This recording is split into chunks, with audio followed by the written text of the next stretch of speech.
Tonight, two nationally ranked teams go head-to-head here at Jim Case Stadium in Jacksonville, Alabama.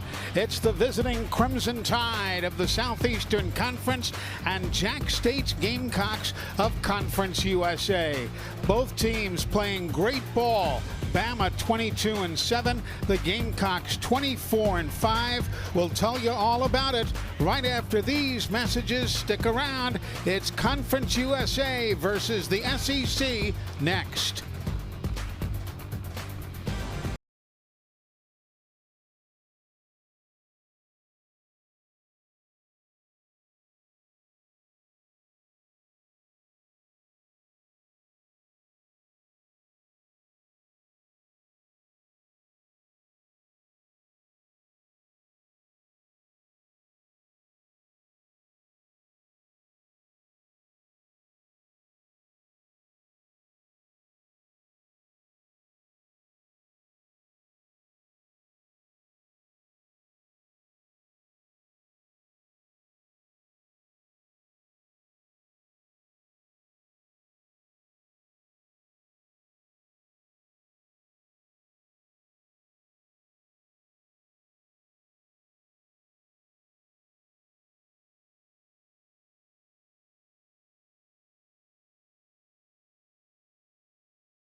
Hi, everybody. Welcome back to Jim Case Stadium. It is a beautiful 78-degree evening. I'm Eli Gold, and the man after whom this stadium is named, Coach Jim Case, is alongside.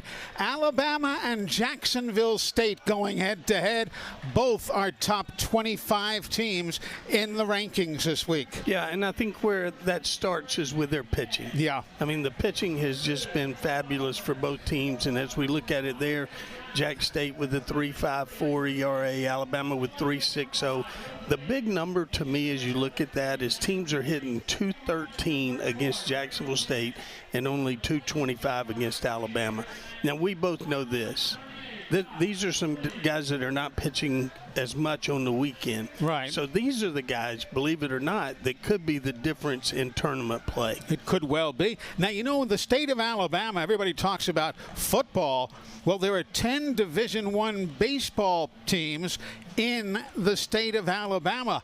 And exclusive maybe of Alabama versus Auburn, this would be one of the biggest Division I matchups in this state. Yeah, this would be the biggest one going on this year so far. And so that's a pretty exciting, and just based off the number of people that are coming in here, it's going to be a great crowd. Hopefully it'll be a good ball game. Both teams have been playing fantastic, and we'll talk more about that as we go. That is Josh Sibley, who's going on the mound for his first start ever here tonight. Yeah, and you're going to get your first start, and it's going to be one of the biggest crowds to ever watch a game in this facility. But Josh has come back and done a really good job out of the pen. This is something that I believe that he has deserved. He hasn't started. He's not going to be in there in the fourth inning. But if he can get this game going under control, and it'll be a staff type of game, probably for both teams a little bit, But if he can get this game going under control, that's exactly what he wants to do. In 2023, Josh Sibley had 13 appearances, gave up 18 base hits. Last year, he was 2-0 with a 540 earned run average. The Crimson Tide wearing their camouflage tops here this evening. I hate to tell them, but they're not working. I can see them all. We can see them. Yes, they are in the camouflage, and the Gamecocks are in their home red. So we are set to go. Glad you're with us on this Tuesday evening here in Jacksonville, Alabama. And Bryce Fowler, hitting .356, will lead things off for the Crimson Tide. He'll foul the first one down at the feet of Grayson Ash, who is the catcher for Jacksonville State. Bryce Fowler's done a great job for them. He's hitting .356, but that's even more impressive when you consider that he has struck out 32 times. Bouncer foul. This is a big ballpark. For those of you who have never been, it really dwarfs this stadium in Tuscaloosa. It does. And that's a nice ballpark, don't get me wrong. But this one is 403 to center field as the pitch is down low, compared to 380s in the center field range at the Joe. And this is just a huge cavernous ballpark compared to what Alabama plays in at home. Yeah, you're exactly right. I mean, the ball really flies there. You get some big guys. The base running is not near as important. Right. Even though they do have some guys with some good stolen base numbers. But it's not as important there because of the home runs. The 2-2 to Fowler is in on the near corner for strike three. So Bryce Fowler looks at a called third strike. It'll be the first strikeout of the ball game. To the very first batter as Josh Sibley gets off to a good start. But now it doesn't get any easier. Despite the shift that the Gamecocks are putting on, Justin LeBron, one of the top players in America, the Gamecocks seeing the shortstop for Alabama, stepping in and swing through strike one. And he's going to take some big swings. He's hit 11 homers this year. And, you know, I would venture to guess that even though the ballpark is smaller, he's still got plus power. The smaller ballpark in Tuscaloosa.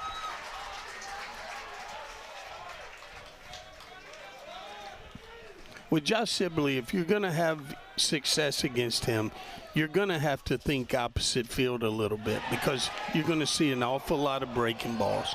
He did not go around, says the first base umpire, Reed Bassner. So the count at a ball and 2 strikes.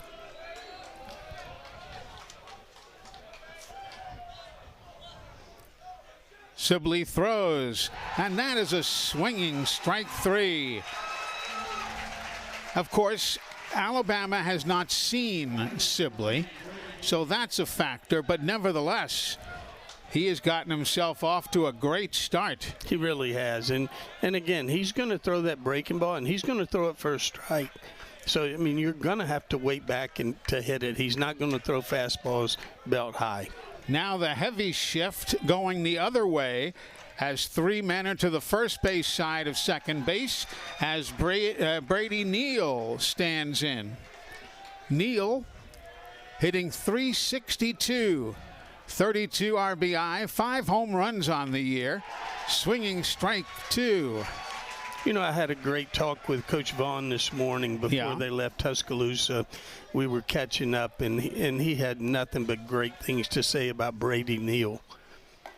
And there's a swinging strike 3, and that was impressive. 3 up, 3 down, all strikeouts in the first inning. I don't think you can do it any better than that. You really can't. So we go now to the bottom of 1 here at Jim K Stadium.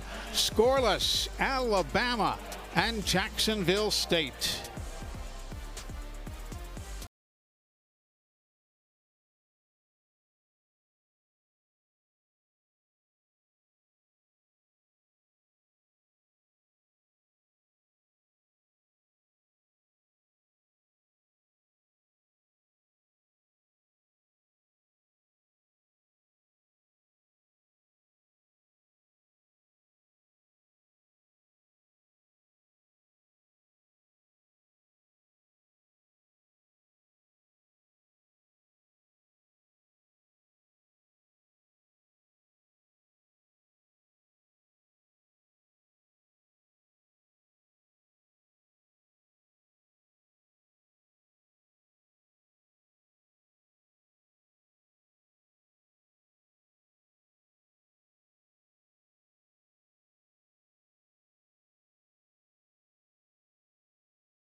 Welcome back, everybody. Glad you're with us on this Monday night. Eli Gold and Coach Jim Case. And that is J.T. Blackwood. JT is a right-hander. He's thrown 13 innings, give up 17 hits, 9 earned runs, and he's walked 4 and struck out 6, and teams are batting .315 off of him. This is the first time that I have seen him, but he's straight over the top. I mean, everything is Bert Hootenish, right over the top, you know, and trying to create some downward slope with it.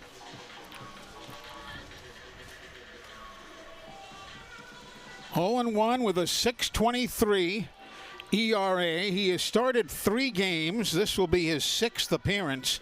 13 innings of work. He's given up 17 hits, 10 runs, 9 have been earned. He's walked 4, struck out 6, gave up 5 doubles, 3 homers, a wild pitch, and the opponents, as you said, hitting .315 against him. You know, we just touched on this as we came in, but it's so important for these guys. You're trying to figure out as you get late in the year, number one, what happens if I have an injury? Who can we plug into the rotation? And number two, when we get to the tournament, who is going to pitch game 4? Who's going to pitch game 5 of the tournament? Right. Because that's what it takes. And it's kind of an interesting thing because you go all year playing 3-game weekend series, and then all of a sudden that 4th game might be for the championship. Yep. Jackson Pate fouls that one away. He is the best hitter on the ball club statistically by a goodly distance. He is hitting .404. The next man in line is Cooper Blauser, hitting .340. It's been amazing to watch Jackson Pate and what he's been able to accomplish. Roll to second base. And the throw by Holt is over in time. And there's one man gone. And now Caleb Johnson steps in, the shortstop. Caleb hitting .330 on the year, and when he gets on, he runs. He's 12 of 12 in stolen bases this season. Had a great weekend. He hit .462 on the weekend, and he led the team in hitting, in fact, and was just on fire.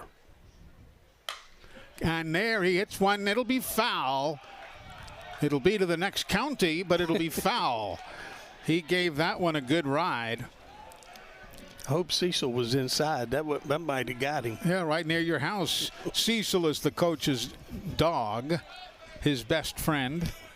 My only friend. Yeah, I was not going to say that.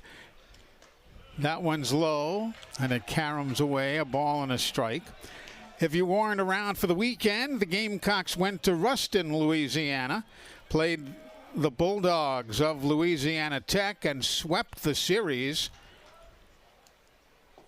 They took them 4-0, 5-3, and 7-4. And you know what's amazing is they've been on the road twice in league play, and they swept both of those. And it is so hard to do. That one is down and in. Both of these teams have done some things that, I mean, you just can't count on leading into the year. You know, Alabama kind of stubbed its toe the opening weekend and went 0-3 against Kentucky. Yep. And then they come back and sweep 2 weekends in a row. There's a strike. Count full at 3-2. Of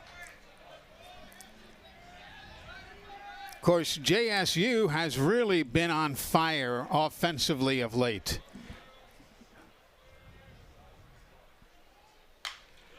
As a matter of fact, in the last 7 games, Jacksonville State has outscored the opponents 51-17. It's amazing. That'll win you some baseball. That'll win you some games. You're right. Center fielder shading his eyes from the sun, and that one is bounced through and under the glove of the first baseman. And then a throw in time still gets the runner. Caleb Johnson still erased after the ball went under the glove of Luke Vaughn, and Brennan Holt went into the short outfield grass to make the grab. You know, there's a lesson to be learned there. Luke Vaughn missed the ball. Yep. And then he just kept going with the play and was able to get back to the base and record the out. And, you know, he could have just dropped his head when he missed the ball. And all of a sudden you got an E3 and a man on first. Yep. Here's Cooper Blauser now, the second baseman for Jack State. Pitch on the outside corner at 91 miles an hour.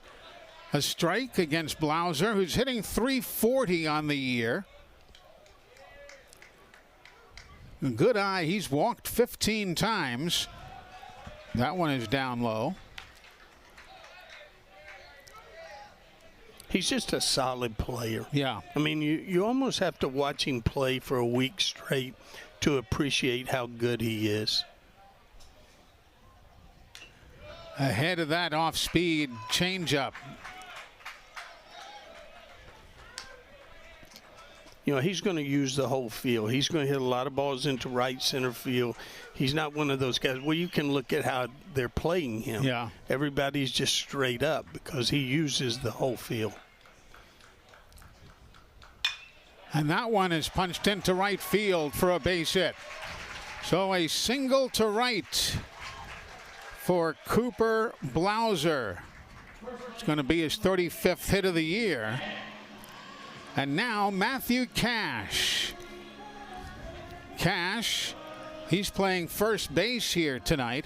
We've seen him do everything. He's played outfield, third base. He's caught the other day. I mean, he's everywhere. And we've seen him hit everywhere from second to ninth. Yeah.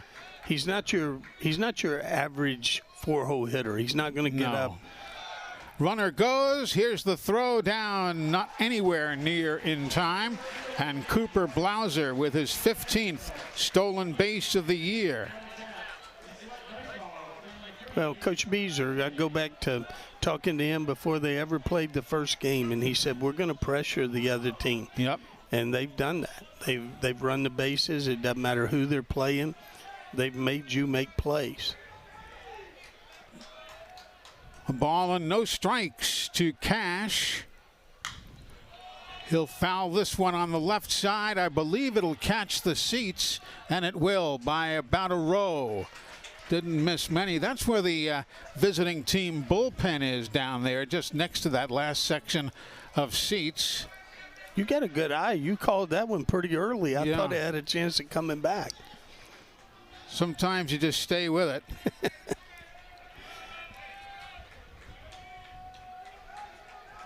Hitting .284 is Matthew Cash.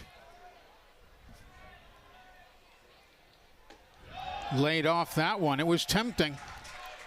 But I say this all the time about him, but he's just a ball player. Yeah. It doesn't matter who you're playing, how you're playing. He's going to give you everything he's got. Yep. 2 balls and a strike.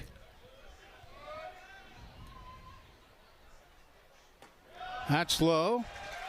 If you're just tuning in, Jack State is wearing the red, and Alabama is wearing the camouflage jersey tonight. 3 balls and a strike.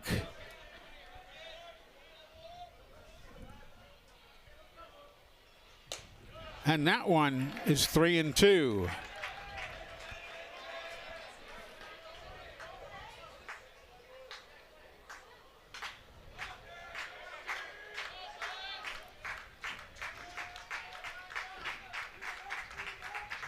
Playing basically straight away.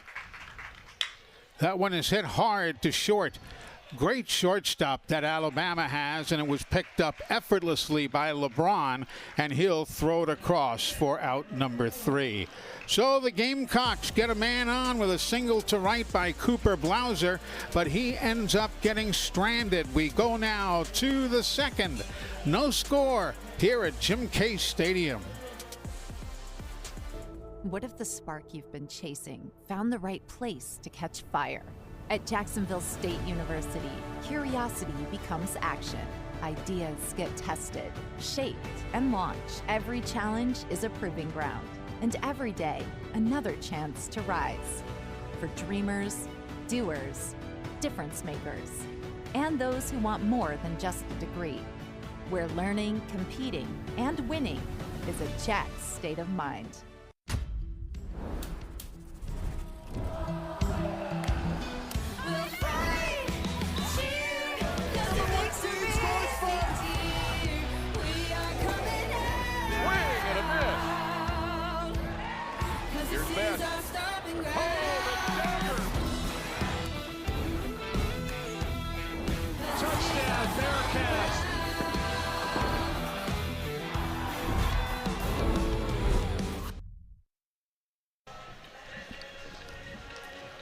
Great crowd here, to say the least, tonight.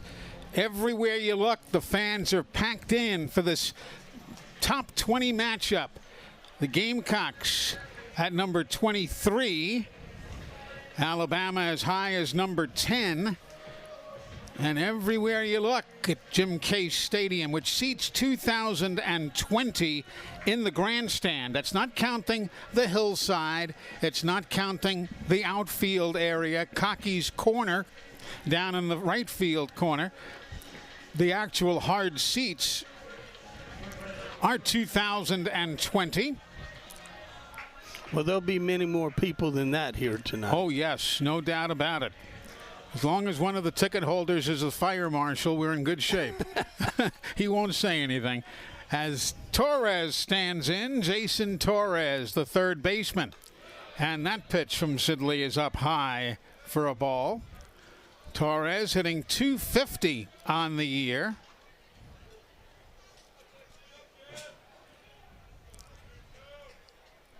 Hit by a pitch 3 times this season, as the count now evens at 1 ball and 1 strike. Got a little punch in his bat. Yep. 10 extra base hits so far this year, and he's driven in 30. That's a good number. That one is slapped past Caleb Johnson at shortstop, but with a shift underway, and it goes into left field for a base hit. So a single to left by Jason Torres puts the leadoff man on for Alabama. And now the designated hitter, John Lem. L-E-M-M, John Lem. Spell it how you will. He's hitting .326. Guy's got 29 hits, 6 doubles, a triple, 4 home runs. Boy, watching him take batting practice, he made this park look small. Yes. He's a big guy, and he really swung the bat good in BP.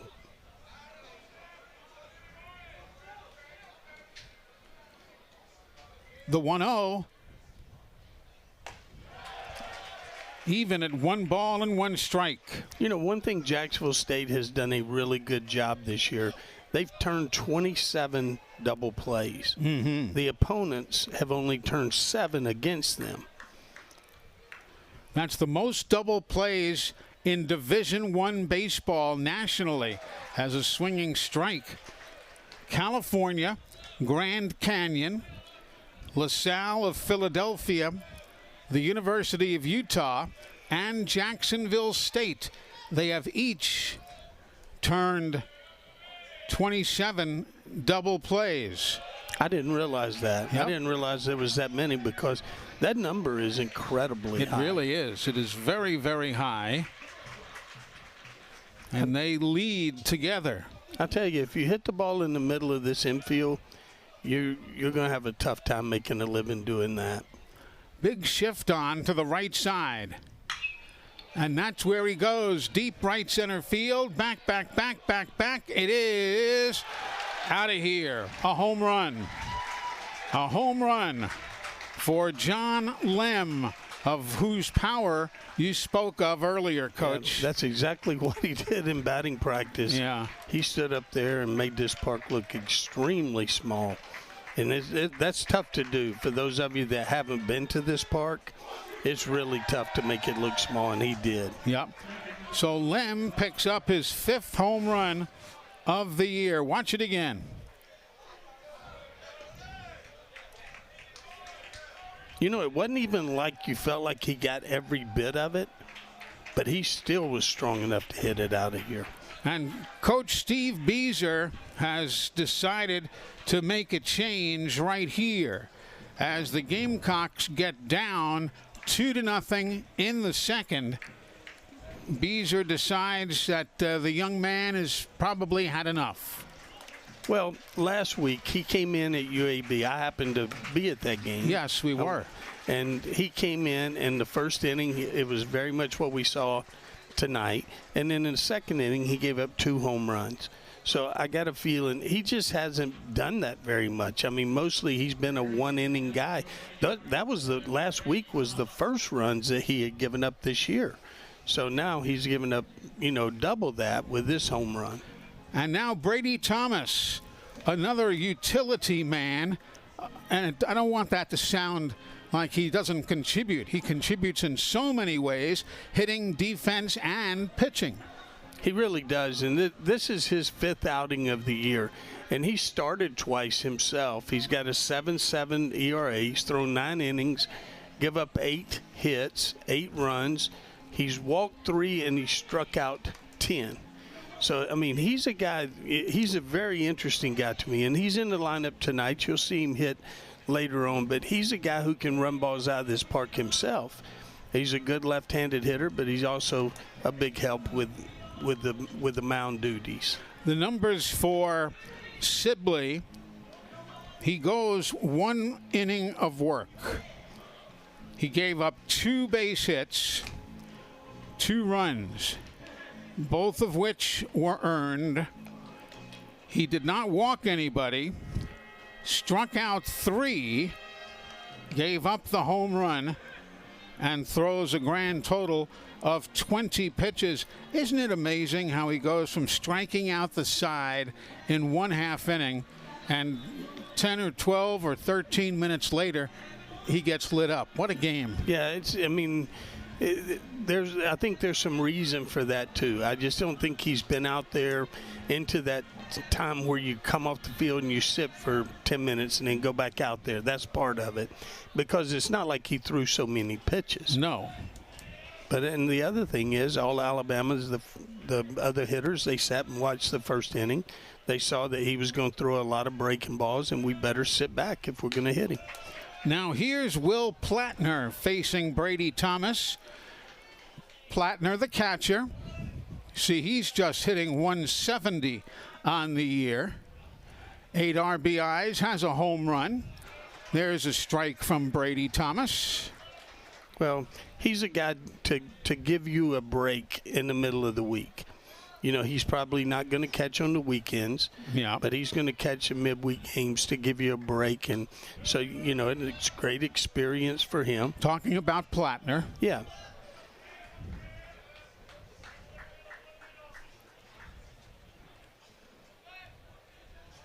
Center fielder still shading his eyes from the setting sun.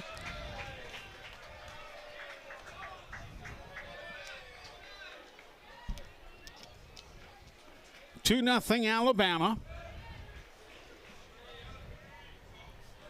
You see Alabama's national ranking of 16 next to their name. Jacksonville State has no ranking next to their name because there are different polls out there. The polls that rank Jack State in both 23rd and 24th are just the ones that are not used by ESPN. Suffice it to say, they're one of the top 30 teams in the country. Without a doubt. I don't care what you're using to judge it. Yeah. They're one of the top 30 teams, and they have played so well. When you consider that they lost the first 2 games of their season, and then to be able to come back and be 24-5, that means they're 24-3. You saw all the different polls there that were just on your screen. Good baseball teams, they win the close ones, don't they, Eli? They do. And Jacksonville State, in games that are decided by 2 runs or less. That hit him on the arm. In games that are decided by 2 runs or less, Jacksonville State is 7-3. So that tells you a lot about how they have played so far this year. So Osterhaus, excuse me, he is on. Plattner trots down to second after walking moments ago. And this one is bunted in the air. I got it, says the catcher, Grayson Ash. And he does for the first out.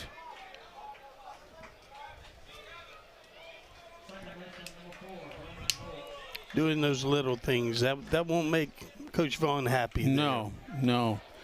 Being able to lay down a bunt and try to really pile on some runs early in this game. It was a 95-mile-an-hour pitch. I respect that.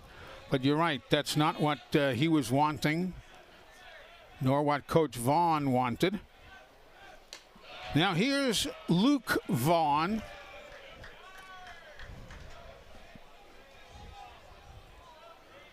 Well, excuse me, here's Holt, pardon me.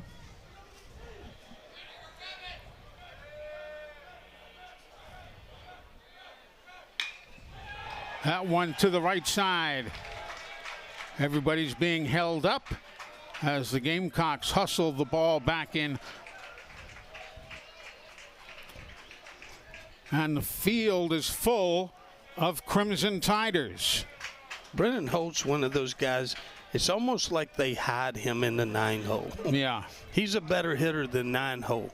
You know, he's hitting .318 on the year. He's scored 23 runs, 8 extra base hits. He's done a lot of good things for this team. You put him in the 9-hole, but what that does is it turns the order over for them. He's able to get on base for these guys who are coming up right now. And here's Steve Beezer, and he's going to make a change right here. So Brady Thomas saw Plattner, walked him. He hit Osterhaus. He got Vaughn to bunt foul to the catcher. And Brennan Holt got a base hit. And that's it for Brady Thomas. And he is going to be replaced by Chase Horst, who will appear in his 11th ball game of the year, Coach. You're exactly right. He's thrown 9 2/3 innings, give up 7 hits, 2 runs, but no earned runs. He's walked 5 and struck out 7, and teams are hitting .206 off of him. I think this is a big night for him. You know, it's kind of like he's had some what I would call some outings against some teams that aren't this quality, and for him to come in this situation, he could earn himself a lot of pitching time right now. So we'll wait and see what transpires here. Let me ask a strange question, but, you know, this game clearly is important within the boundaries of the state of Alabama. No question about it. But it's not a conference game. No. So we all understand that. But still, how huge would it be should Jacksonville State pull off an upset? And my question to you is, does a manager or head coach ever give up any thought about starting a weekend guy here tonight? Do you take Eli Pillsbury and instead of throwing him on the first game of the weekend series, throw him against Alabama with a chance to get the victory? Is it worth messing up the rest of the weekend and all? How do you think that one over? Well, to me, there's a couple of things, and the one that's most important is you want to make sure, absolute sure, that Eli Pillsbury is healthy. And so to bring him back on 3 days rest, we're still fairly early in the year, even though we're in the middle, it's still early. Yeah. But to bring him back on 3 days rest, I think is taking a chance. There's no possible way that I would even consider bringing him back, because you're looking to have him right now. He has gone out every single Friday night and just dealt. I mean, it's been unbelievable, as good a run as anyone has ever had around here. Sure. I don't want to do anything to mess that up, because, I mean, how many times have Jacksonville State had a guy halfway through the year that's in the starting rotation every week and his ERA is under 1? just never, ever happens. So I would not do that. But one of the main things is I wouldn't want to take a chance on him being hurt. And just FYI, that's the exact same answer that Coach Beezer gave me last night. I spent time with him last evening, and I asked him about that. And he was immediate in saying, no way I would do that. No, and and that's why I'm not a head coach. Well, there comes a time late in the year, in tournament time, especially with a guy, if you say he's not really a prospect. Short right field. Great play by the second baseman, Blauser. Blauser goes out and makes that great touch. Not easy at all, folks. No. What you just saw, not easy at all. Well, Fowler just got sawed off. I mean, no question. Horse got it in on him, and he hit it almost good enough just to drop it over the infield. But Blauser, one of the great things that he does is cover ground defensively. Yep. And so he went and got it. 2-0 Alabama, and that pitch is low for a ball. LeBron struck out swinging his first time up last inning. The eighth man to face Gamecock pitching here today. It would be a big thing if Jacksonville State is able to get out of this one with only that 2. Yeah. Fouled out of play. You're facing one of the best offensive guys around right here. 27 RBIs, 11 home runs, 5 doubles. He just does a lot of things really good, and he can really run. Hitting .282, and that one is stroked deep center field. Playable, though, by the Gamecocks, and they do put it away. Jackson Pate scampered back and puts that one away. So when all is said and done, not nearly as bad as it could have been. I tell you what, you can't ask a young man to do more than Chase Horse just did. I mean, he walked in and just shut the door right there, and that gives you a chance, because if it's 4 or 5 to nothing, and all of a sudden this game's going in the wrong direction. 2-0 Alabama. We're back after this.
Welcome back, everybody. A good look at Rudy Abbott Field, Jim Case Stadium.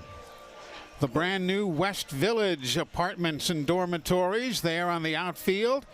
Then just off to the left side there near the edge of your screen, that's the Pete Matthews Coliseum, home of the basketball teams and the volleyball team. Big day for basketball around here today. Yeah, But before we move on with that picture up there, yeah, I talked to some people, and I think it's gaining some traction. They're going to call that Gold Hall, I think. No, I don't believe they are. No, I talked to some people. Did you? And they said they knew people. Well, I know everybody knows people, but doesn't it mean anything? No, I don't expect that will become. I believe that'll become whomever puts out the money hall. Well, see, that's the beauty of you. It would catch you off guard, even though you certainly deserve that. I don't know. Here's Grayson Ash, takes this pitch, foul down the left field line. Ash, the standout catcher, for the Gamecocks. Grayson entering action today, hitting .297. There's a strike, 1-2 the count. You know, one of the great things about him, he's knocked in 35 runs.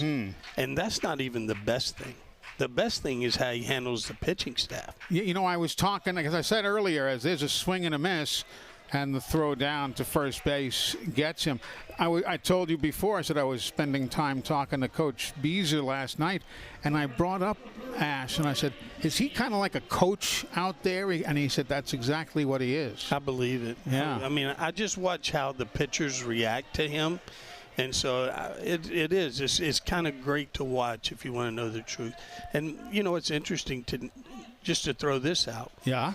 I was just getting a message a while ago from Anthony Silkwood, who was the pitching coach a year ago and did such a great job over the last couple of years here. He's now with the Royals organization. That's exactly right. And I think that he would say the same thing about Ash. He's a leader. He's a big help to the pitching staff. Hello, Silk, in case you're still watching. I hope he is. Yeah. We miss him. Nice guy. Here. Nice guy. Of course, the new pitching coach, Ryan Kramer, not exactly chopped liver.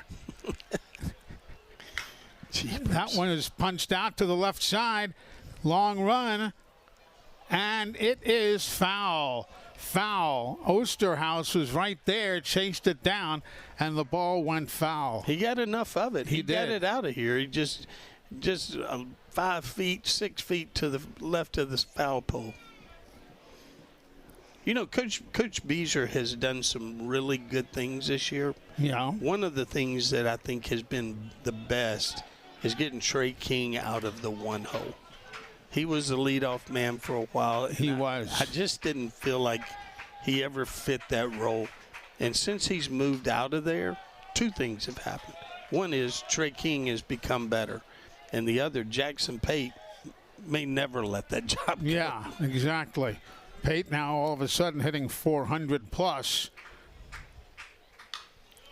Well, if you're hitting .515 in the conference after 9 games, you're probably pretty safe for a while. I would expect so. Why does that affect the player?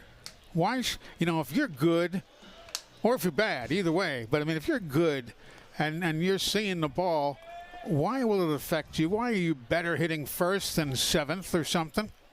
I'm not sure I can answer that question. I believe, as much as I'm sitting in this seat right here, that there's guys that I think there's guys that are not comfortable in the cleanup position. Yeah. Even if the coach comes up beforehand, puts his arm around them and says, look, I'm not asking you to do anything different today. All I want you to do is be yourself. If you write his name down in the 4-hole, for some guys it just changes things. Yep. And I might be totally wrong because I'm not a part of this team and I don't see him every day. I just think since King has moved, everything about him has been better. He was striking out way too much in the leadoff spot. He's really cut down on his strikeouts since he went down in the order, so to speak. Here's the 0-1 to Brady Thomas.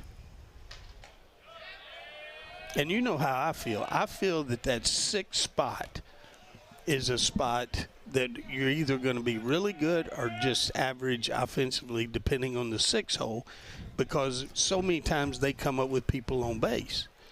And so if you don't have anybody to knock in runs out of that 6 hole, you're not going to be real good offensively. Yeah, good point.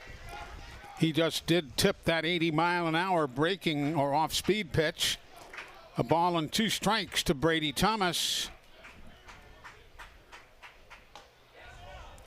Down and in. He kind of felt like he thought he caught it. He thought it was a strike. Yeah. It was close, but our device up here said it was a ball in. Yes. By the smallest of margins. Exactly.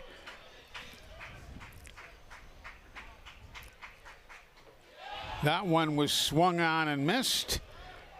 And the inning is over on the second strikeout of the half inning. So we go now to the 3rd here in Jacksonville, Alabama. 2-0. the Crimson Tide over the Gamecocks.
Welcome back, everyone. Glad you're tuned in on this Tuesday night. Good view of the dugouts and up towards the press box, and part of this outstanding crowd here at Rudy Abbott Field, Jim Case Stadium. I tell you, I wish it could be like this every night. You know, that's the thing, and I'm not picking at the fans, because fans are wonderful. But we've seen the normal crowd here at JSU, 900 or so, give or take a body or two. Then Alabama comes in, or Auburn comes in, and the place is full. Well, why don't these fans come out to see the Gamecocks against Middle Tennessee and support the Gamecocks? Well, and maybe they will, because they're seeing something that's pretty special right now. We've talked about it. Yeah. But they're seeing a team that's been pretty special so far. And I say that without knowing what's going to happen tonight. But they have been really, really good. And, you know, if you have a 8-year-old, 10-year-old, I don't care if it's a boy or a girl, if you want something to do that's a positive, bring them out here. They'll love it. I guarantee you they're going to love it, and it'll be a great night for you guys, something you can look forward to. Exactly. And then they want to come back and want to come back. For them, that's more fun than going to see the Braves play. Sure. I mean, it's much more intimate here. And so it doesn't matter. I mean, I can remember going to see Birmingham Southern play basketball at Fair Park Arena when I was a kid, and I thought it was the biggest thing going. Yeah. Another man hit by a pitch. So Neal is on at first base.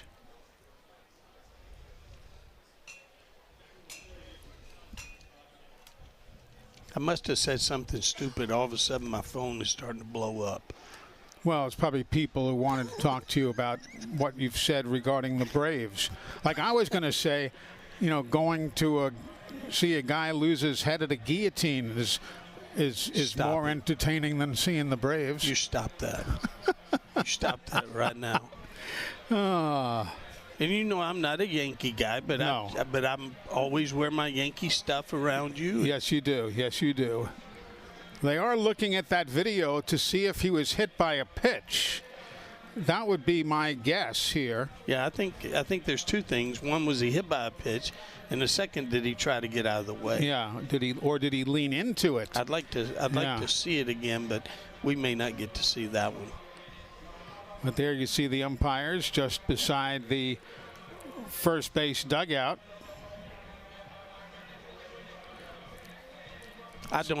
This doesn't bother me at all, but I know it bothers some people. You know, we do all these things to try to speed the game up. Yeah, then it grinds to a halt. And then we just stop. Yeah. And it'll be like 6 or 7 minutes to see if that ball nicked his elbow or not. But, you know, that's not me. I'm Mr. Positive. So that doesn't bother me at all. You're what? Oh, goodness. Q-tips, please. I need to clean my ears out. That's funny. Jim Case, 646 wins, 529 losses. as a head coach. You remember those losses a lot more than you remember the wins. I'm sure everybody does that. I always would love talking to coaches, and they could, recite what happened on the 8th play of that game 3 years ago. Let's see what home plate umpire Matthew Wilbanks says.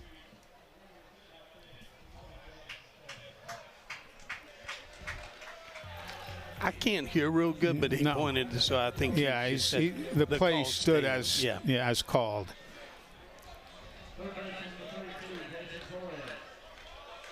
Now Jason Torres. Torres singled to left and scored on the 2-run homer by Lem earlier in the ball game.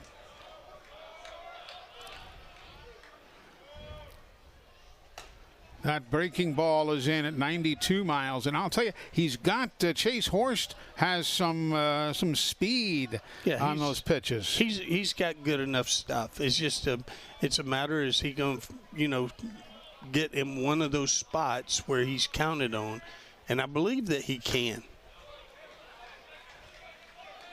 Fouled away, 0-2. Jason Torres, he's a scary guy. I mean, number one, you may strike him out. He struck out 25 times. Sure.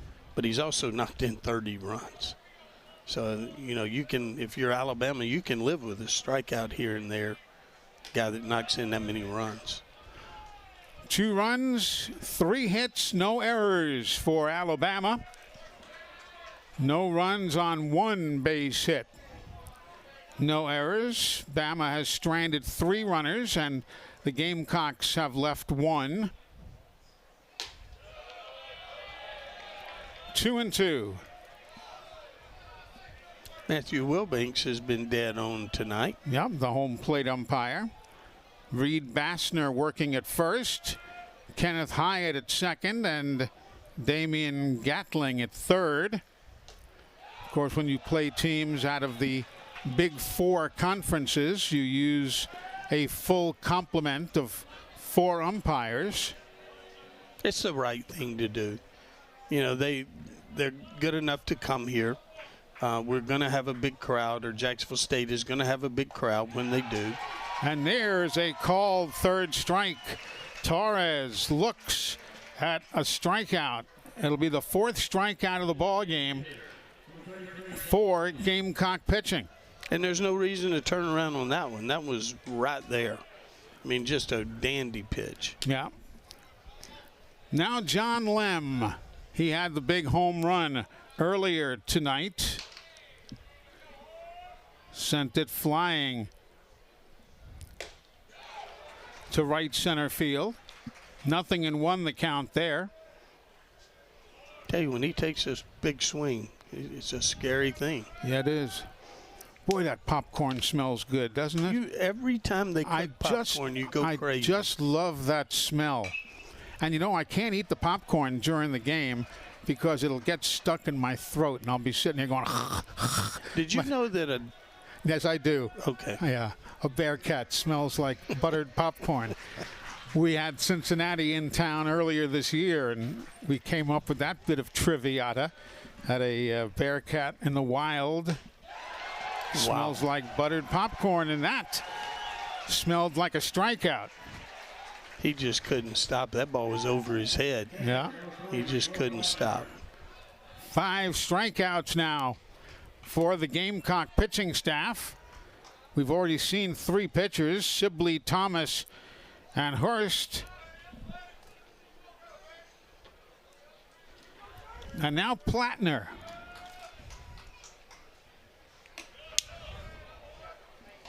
And you got to make him hit. If you're Horst, you got to make him hit. He's hitting 170. Maybe the greatest hitter in America, but he's hitting 170 right now. So you've got to make him swing the bat. You want to pitch out front, and you want him swinging the bat. That one is out and away.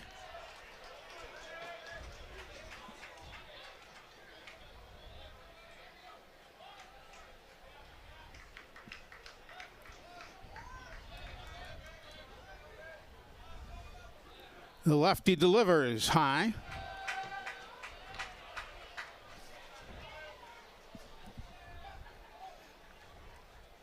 He's a redshirt junior. Plattner is. I'll tell you what they do have is a ton of talented freshmen on this Alabama team. There's a strike. 3-1. Lots of very talented freshmen. You know, spending time around Coach Vaughn, I can see why guys want to play for him. Fouled back. He's a real positive guy. He's one of these guys I think players just would love to play for. He was an assistant coach at Kansas State, head coach at Maryland before coming to Bama. There's ball 4. And on his way to first base is Plattner. And did a and great Neal job to at second. Maryland. Yeah. And that's not a school, I mean, they're not known for their baseball. Right. So, you know, when you do it there, you open some eyes. So 2 walks tonight, both to Plattner. And now Osterhaus. Justin Osterhaus.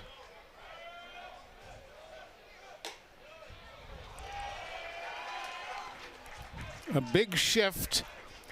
No, not one of the biggest. A big shift. The shortstop is still on the third base side of second base, but barely. 1-1.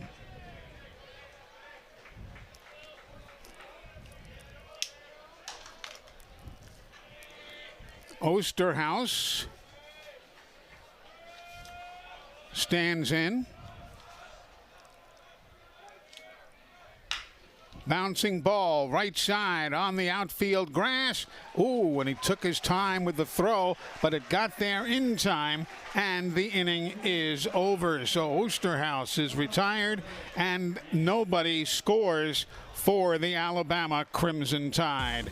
We go to the bottom of 3 here in Jacksonville, Alabama. It's 2-0 for the Tide over the Gamecocks.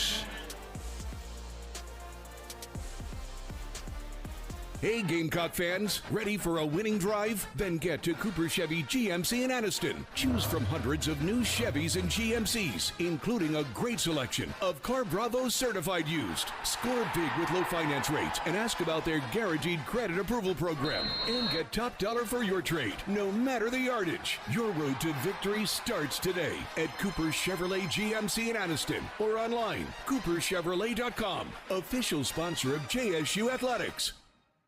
For the big, for the small, the short, and the tall. Peacemakers, risk takers. For the optimists, pessimists, exhibitionists. For long distance love. For the farsighted, nearsighted. For introverts and extroverts. For the thinkers and the doers. For old friends. Coca-Cola. For everyone.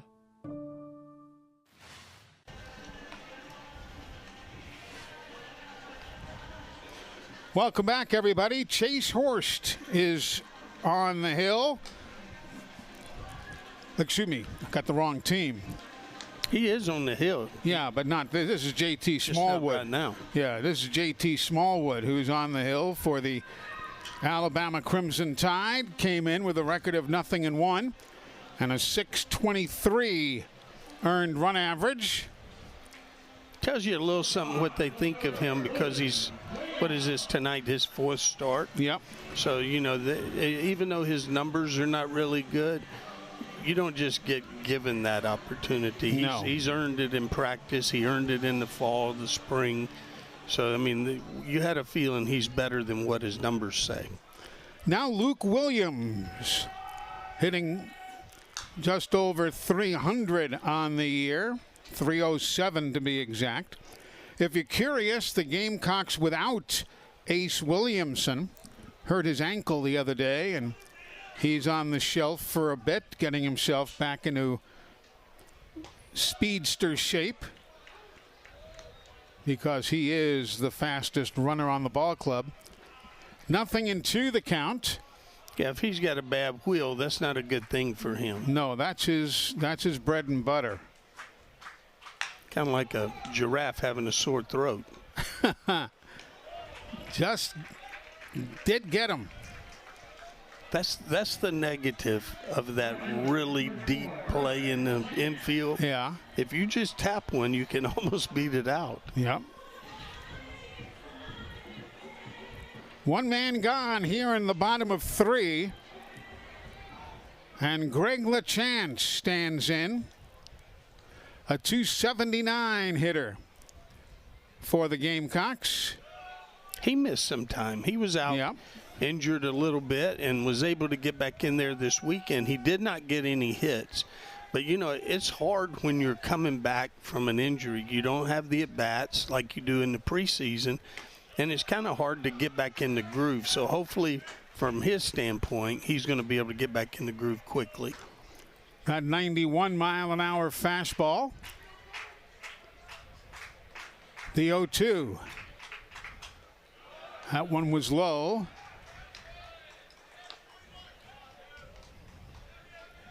Good job by Plattner keeping that ball right there just in case. Yep. The Jack State softball team a winner today. 11-3 over Alabama State. Julie Boland's team has the lead in Conference USA, just like Steve Beezer's men's baseball team. Things are going pretty good around Jacksonville State right now. Exactly.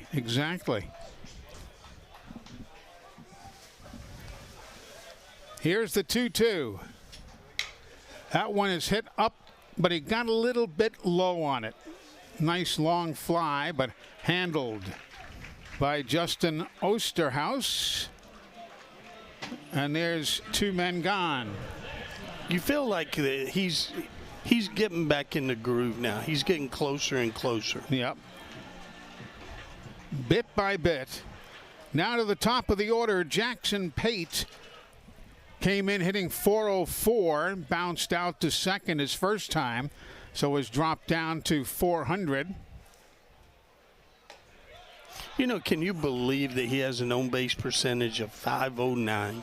You know, these are Ted Williams-like numbers. It's crazy. Yeah. I mean, it's almost unbelievable what he's done in league play, his on-base percentage. There's a breaking ball. And he's not afraid. I mean, he'll take pitches. He's not afraid of getting behind in the count. He's going to use the whole field from line to line. There's a strike at 91 miles an hour. Again, very consistent. Blackwell's throwing the ball well. Yep. Pate bounced out to second his first time. Shading him a couple of steps to the right side, and he found that one off out of play. And that's one of the things that he does. You know, it's just never easy with him. 1 ball and 2 strikes, 2 outs. Alabama leads 2-0 over the Gamecocks. That one's heading towards the ice cream truck, Coach. I might have to go down there and check that out. Better go rescue the man. So good to see the place is just packed. Just jam-packed. Everybody thought it was Jim Case bobblehead night is what it was. I bet. That one's back to the box. And a 1-3 putout ends the inning for the Gamecocks. So we go now to the 4th inning here at Rudy Abbott Field, Jim Case Stadium. It's a 2-0 lead for Alabama on the strength of a home run by John Lum.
Welcome back, everybody.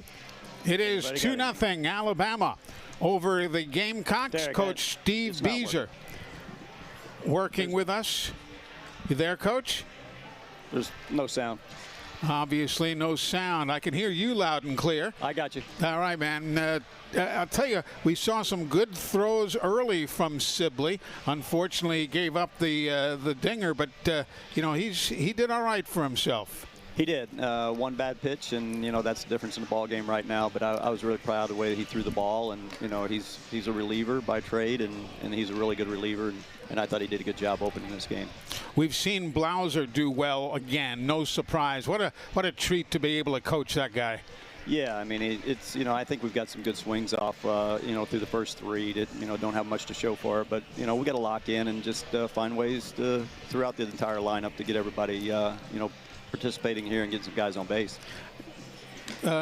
Quickly, how many pitchers would you like to use today, realistically? Yeah, I mean, we're probably in that 7 range. If it's more than that, other guys are going to get opportunities, which is, we hope Garrity can settle in here a little bit. He was kind of our lone guy, and we'll see what he can do through the middle innings right here. All right, Coach, thanks a lot. Appreciate it. Thank you. Steve Beazer joining us downstairs, and I'm Eli Gold, and I am joined by Ricky Austin. He is the new women's basketball coach here at Jacksonville State University, as Luke Vaughn stands in and will be facing the new pitcher for the Gamecocks. Again, we've already seen tonight that we've gone through a number of pitchers, and here Ryan Garrity comes in to take on the task, facing the Alabama Crimson Tide. Garrity 0-1 on the year with a .587 ERA. There you see his numbers. The 0-2 down and away, and as mentioned, Ricky Austin is with us, the new head women's basketball coach here at JSU. Congratulations on the new job. Thank you. It's a huge honor to be here, and super excited. I wish it was basketball season. Well, you got to wait a little bit. We're just wrapping up this one, but how did this contact come about? Of course, everybody knows you. You've been here and you've been magnificently successful for years.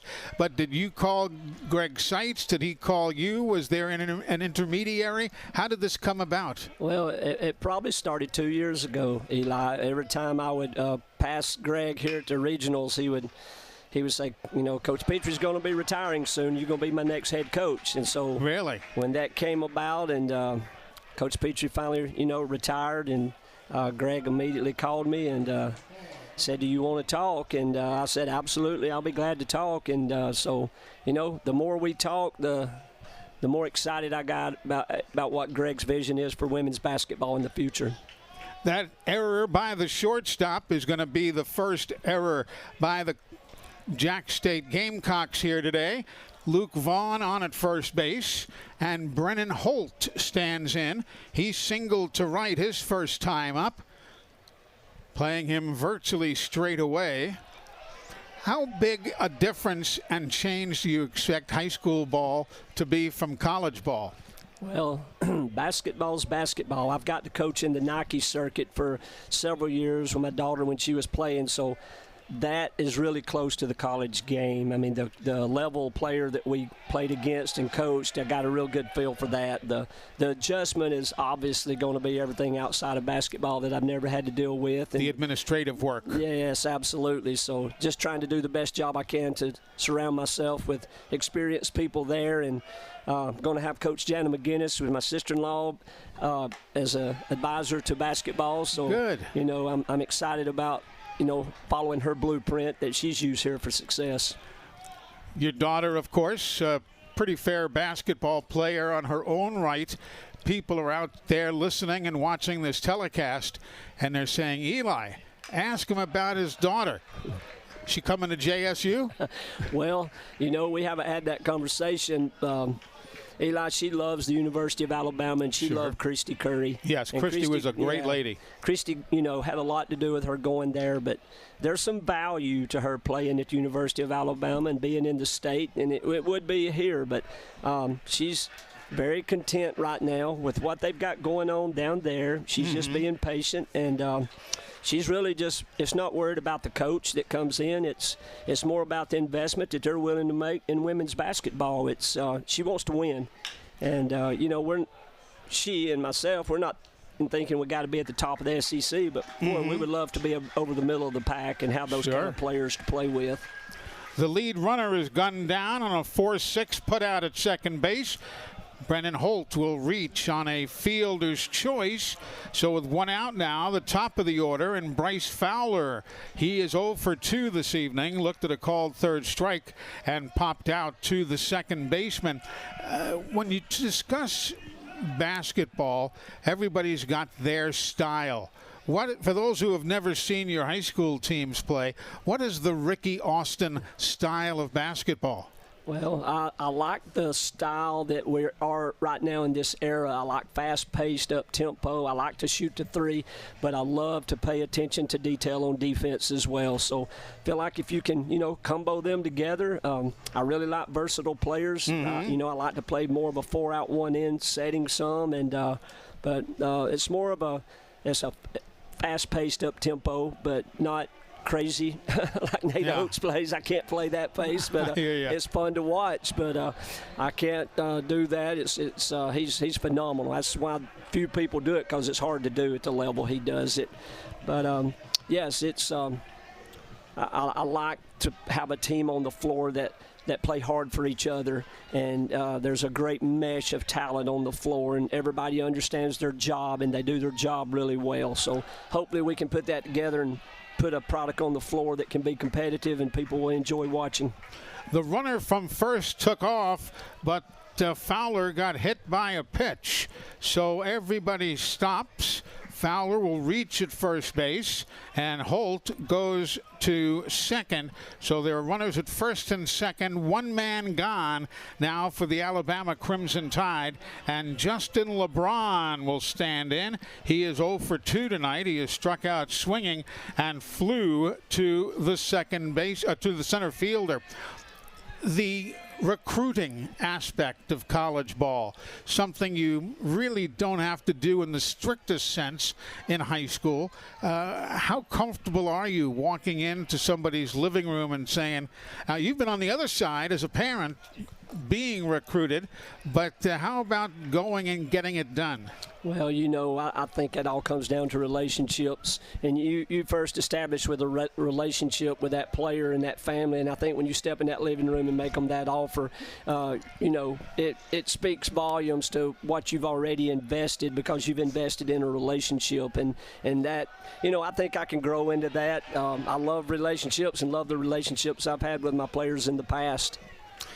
Holt took off, stole third base, and on the double steal, Fowler goes and steals second.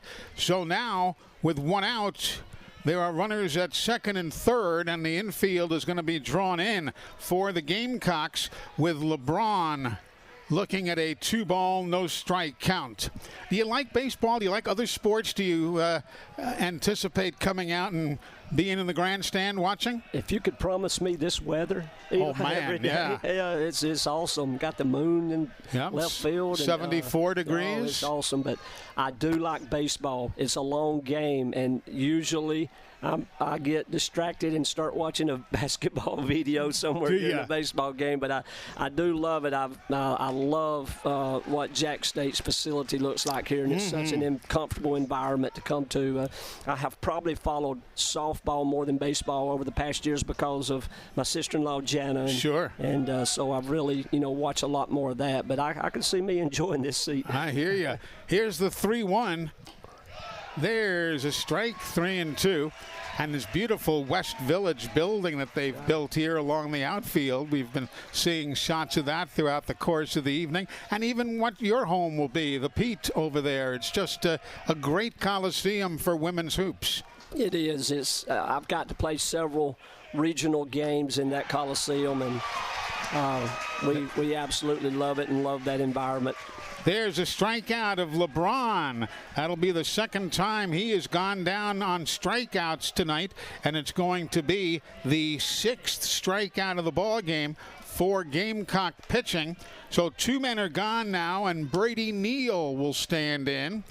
Neal hitting .358 on the year with runners at second and third. The Gamecocks have been flirting here, giving up a couple of more runs, but so far just the initial 2 that scored on John Lem's home run back in the second inning.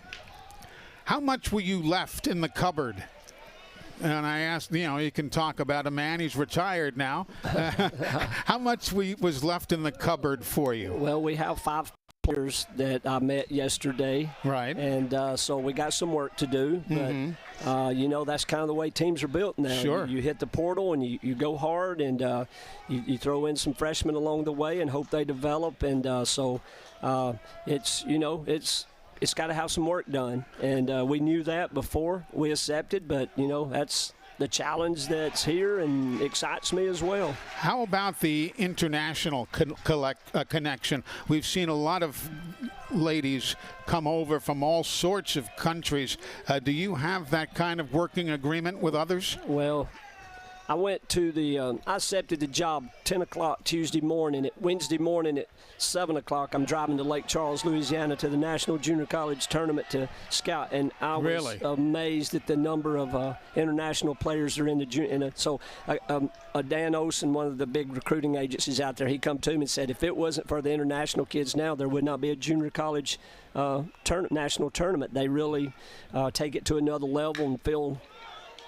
That's a hard hit ball to first base and scooped up by Matthew Cash, and the inning is over as the Crimson Tide threaten, but they do not score. Well, Ricky Austin, thank you so much for coming up here and joining us, and I look forward to working with you next season and for many seasons to come, and all the best. Great to have you on board. Absolutely. Appreciate you having me on. Love the opportunity. Thank you. You got it, man. We're coming right back. 2-0, Bama.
Welcome back, everybody. That is Rob Vaughn, head coach of the Crimson Tide, third season in Tuscaloosa.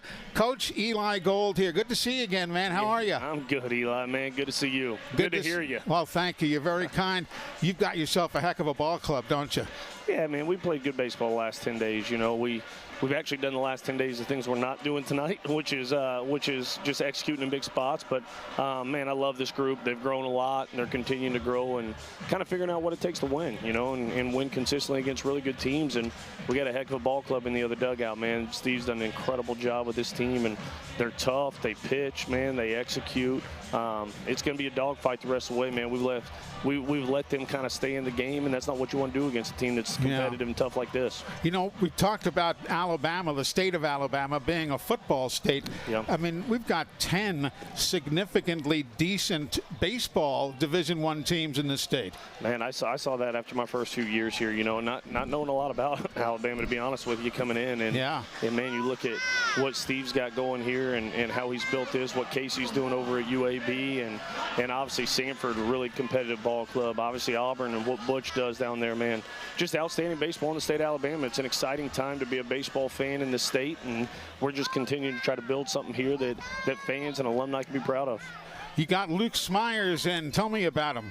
Yeah, Lukey's a young freshman for us, man. Big arm out of Virginia.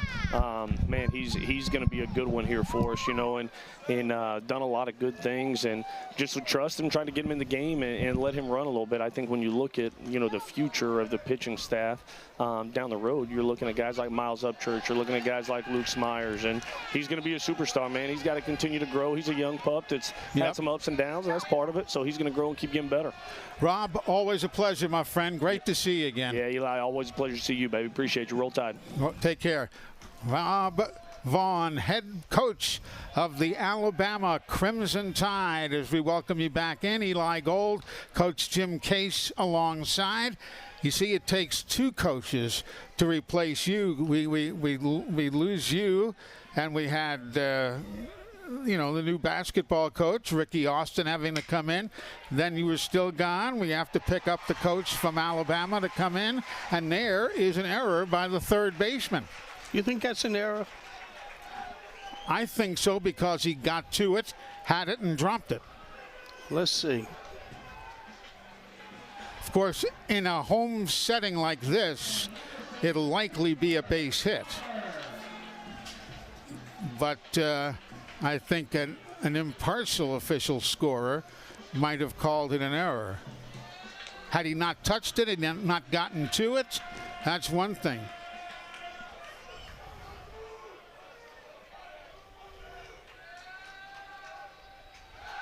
Throw to first base.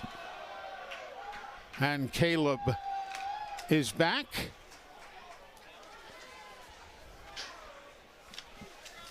Well, I tell you what, I'm glad to be back up here. It's a mess down there. Yeah. It's a lot of people. Just saw some lightning out there over the horizon. Hopefully not too close to the ballpark, but out behind the West Village, saw some lightning flash across the sky. I like how they turn those lights on in there. Yeah, that looks good. That one hit hard. Nice play. Oh, pretty. And a reverse. Got it. Double play. That was big time right there. And, you know, you can't hit the ball any harder than that. No, Just a great play by LeBron, and, you know, being able to turn it with Brennan Holt did a really good job, and still barely got him, and that's with the ball just being crushed. That was a pretty play. And now, Matthew Cash.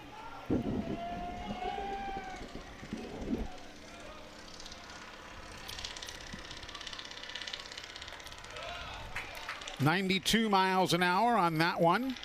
That's in there for a strike. Caught the low side of the strike zone.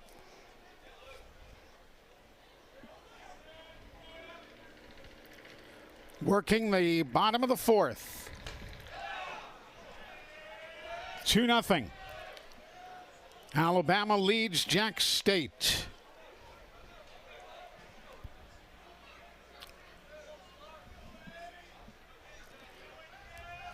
That was only the 8th double play turned by the opposition against Jack State this year.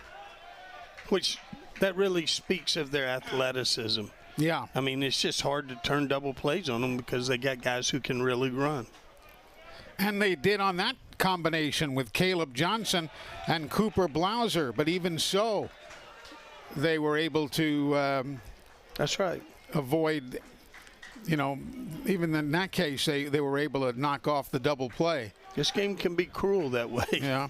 Now a big shift is put on with a 2-2 count. And there is strike three, and the inning is gone. So here in the fourth inning, there'll be no runs on a base hit. We go now to the fifth here in Jacksonville. 2-0, Alabama.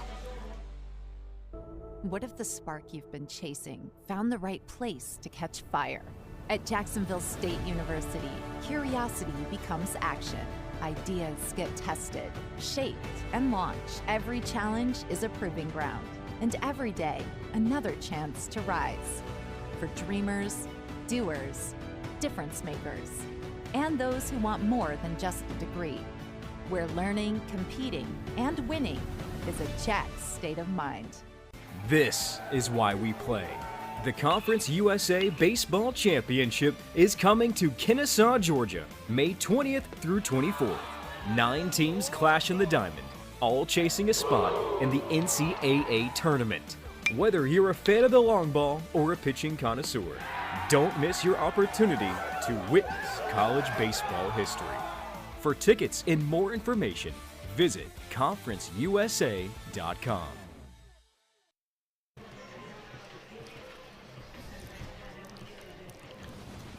Welcome back, everybody. The Crimson Tide on top 2-0. Ryan Garrity came in last inning for the homestanding Gamecocks. Why don't we take you back just a bit? Chase Horst ended up going 1 2/3 innings when he was pulled. He walked 1 man, struck out 2. Boy, that's a big night. That was for a him. solid night. He threw 29 pitches, but he did well. Garrity now in to work his 2nd inning of work. And here's Jason Torres. He singled to left and scored on the home run and struck out looking at a called 3rd strike. And there's a strike 1 on Torres.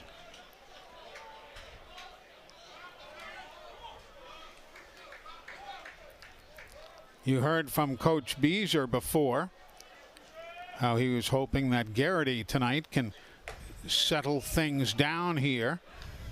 And he has done pretty well. Well, it's interesting. You know, everybody, I don't care how good you're playing. Yeah. You're looking to get better somehow. One's popped up left side of the infield. And Caleb Johnson will take control and put that one away for out number 1.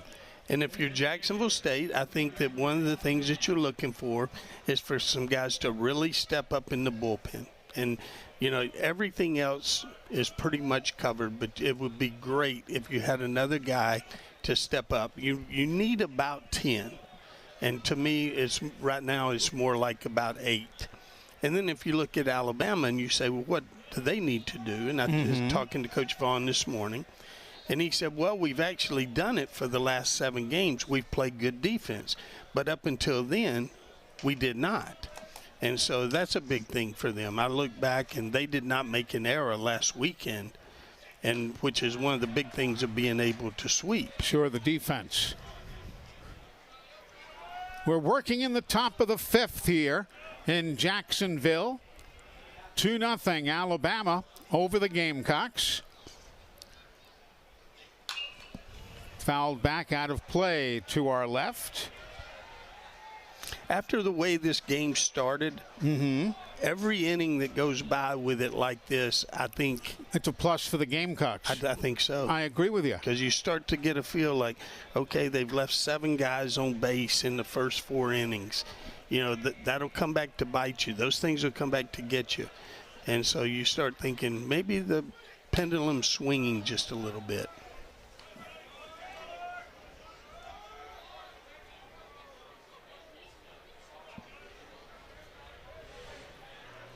Two balls, 2 strikes.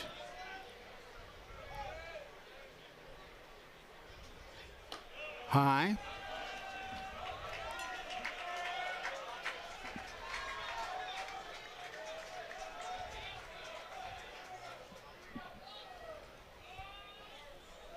They again have 3 men on the right side of second base, the Gamecocks do, defensively. And he went the other way with it, but it was well foul on the part of John Lem. Good job of just spoiling that one. Yeah. fighting for another pitch. Of course, they've walked a lot. Alabama has 170 walks already this season. That is a lot. Yeah. That's 14th best in America. And there's ball 4. So the walk total continues to grow. That's the 3rd walk of the night, issued by the Gamecocks.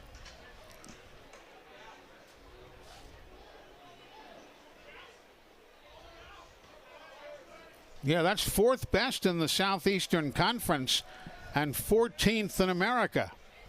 So they're very, very patient and have good eyes.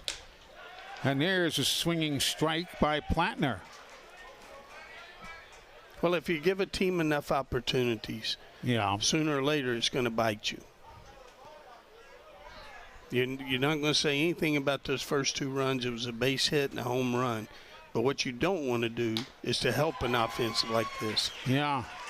Boy, Garrity's on the money with those pitches at 86 miles an hour.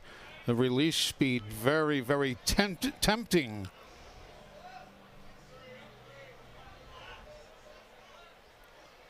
Straight away they play him. And swinging, strike 3. 7 strikeouts now by Bama pitching. By Gamecock pitching, excuse me. And Justin Osterhaus.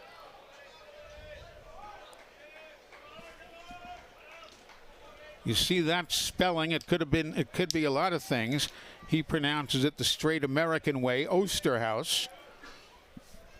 If we were on the golf course, it would have been Oosterhuis.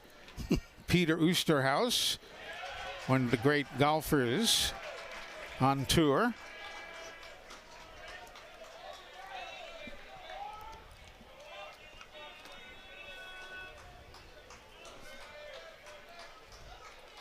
"73 degrees, a magnificent day."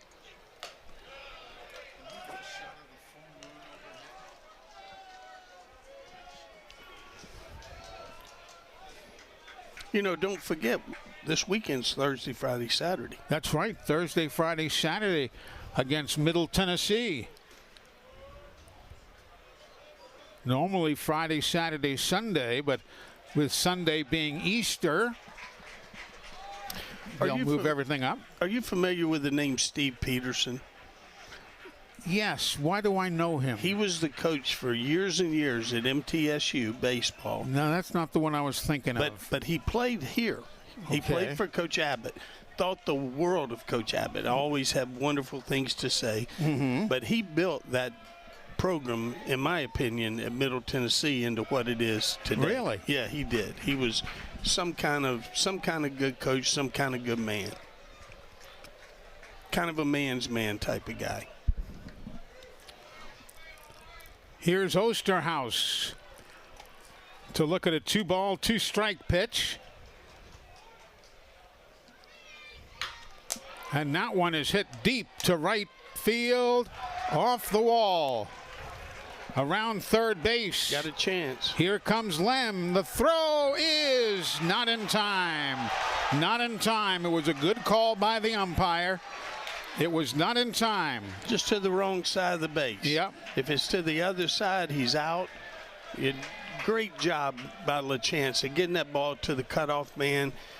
Good throw, good strong throw. He just beat it. Watch it again. They hustle it in.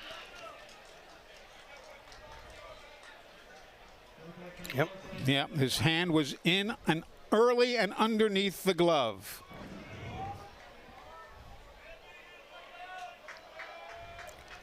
On that throw, Osterhaus went to second.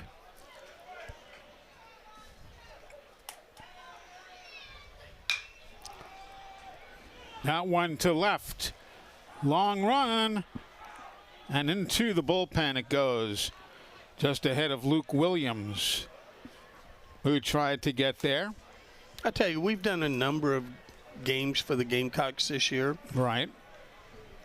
Greg LaChance can really play right field. He can. He has really thrown well. He has really, really thrown good. Ah, there's the coach's house. Yeah, that's every night here in Jacksonville. Full moon. Full moon every night. I didn't realize that was possible. Oh, yeah, just enjoy it. It's beautiful. It's a gorgeous, gorgeous night. The 0-1. 1 ball and 1 strike. Tough ball to take. Yeah. Got to have good eyes. And he did.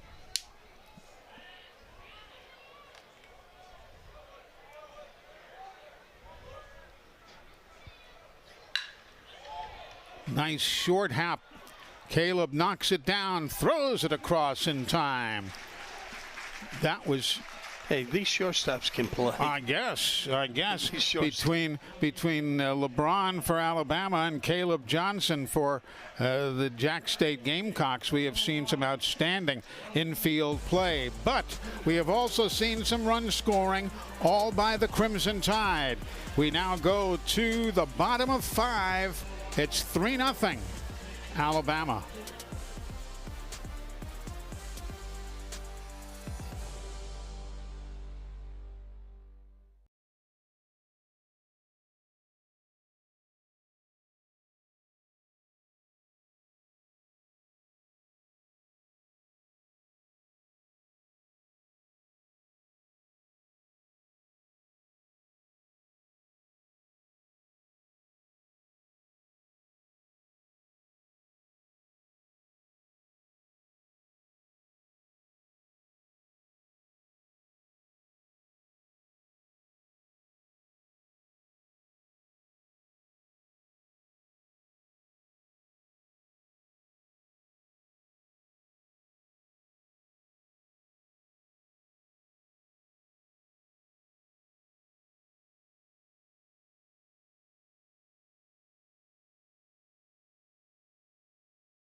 There's Cocky Corner out there in the right field pavilion. You know, the interesting thing is those young people that are out there, between innings, they study. Right. They watch the game while it's going on. Third out's made. They open their books. They study until the next inning starts. It's pretty amazing to watch. Anybody who believes that, let me see a show of hands. I don't see any hands out there. Oh, yeah, those people have a great time. You know, out there on many days, they'll have their pets out there. They do. They have a great, great time. Cocky Corner down in the right field stands. You know, it's good for the students to have their own place. Yeah. And not that there's nothing going on out there that's any kind of problem, but it's good for them to have their own place and have a good time.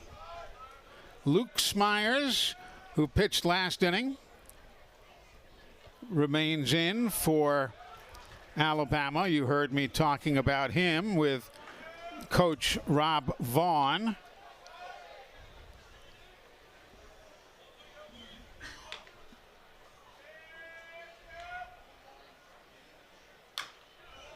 Fouled back. Oh, I missed those interviews, didn't I? Yes, you did. I was gone. Anything interesting happened with those, or? Yeah, they both bad-mouthed you, but they agreed that you were worth it. Okay. Yeah. That's fair.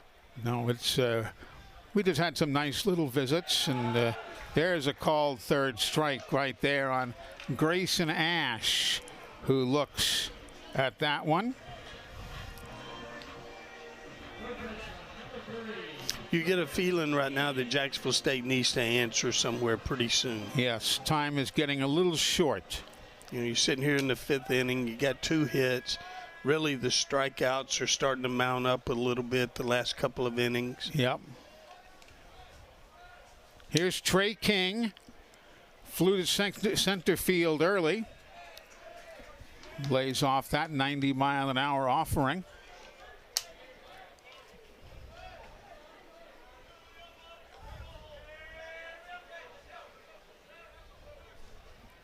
Here's the 1-0.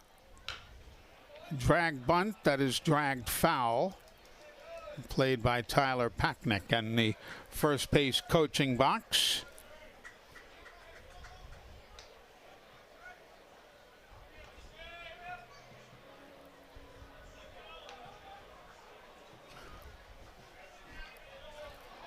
Jacksonville State, they have lost 11 in a row against Alabama.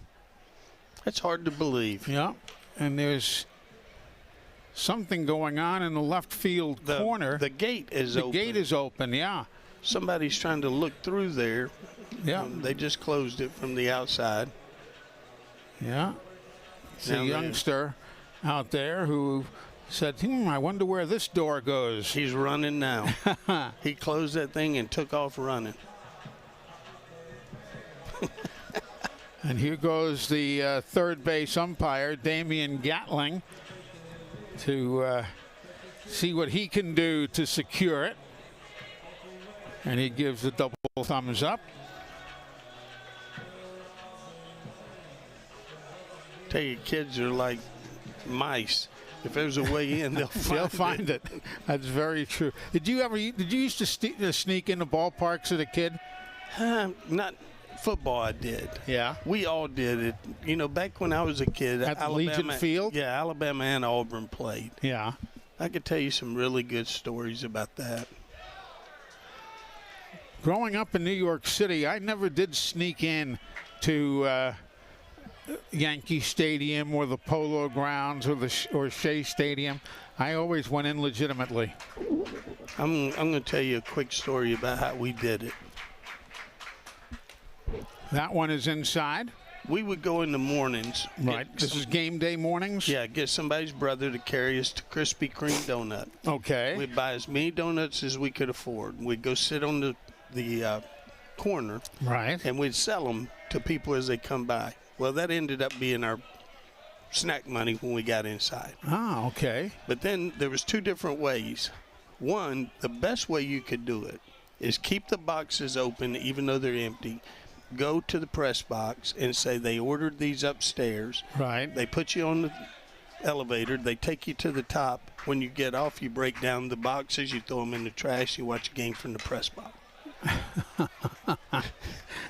You didn't do that. Oh, yeah. The other thing that we would do is if there was, say, 10 of us, and we were kids. Right. And so we'd walk around Legion Field in a circle. We'd find a place where they had a ticket taker but not a policeman. Okay. And then we'd just hit it running. Just hit it, and we'd split up, and then we'd have a meeting place somewhere. Right. And they'd grab one or two and throw you out. But, you're 10 years old. They're not going to put you in jail. Sure. Fly ball to left. And Justin Osterhaus will put that one away for out number 2. It was a good time, though. I mean, yeah. We love going to those Alabama games. Sometimes they'd have 2 games there in one day, believe it or not. Really? Oh, yeah. I didn't know that. It'd be an afternoon game and a night game. And did you hide out in the men's room between games? No, we didn't do that. No? When we had to get back home, you can't just run crazy. All right.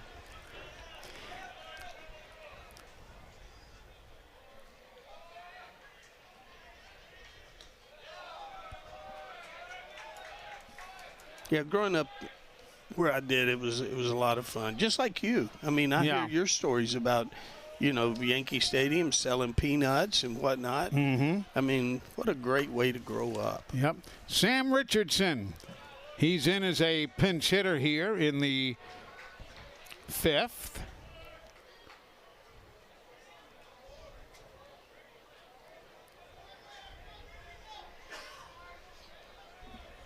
Yeah, you wish that Brady Thomas would have been able to get a couple of at-bats, but we didn't do a whole lot offensively, so he only got 1 tonight. And then they bring in a lefty, and then he hits this one a mile. Back, gone. Wow. That ball was smoked. That one would have come apart had it not been stitched together. Big time shot to left field. I tell you, it went about as high as it went far. Yeah. That ball was really, really hit. It should have had a flight attendant on board. It should have.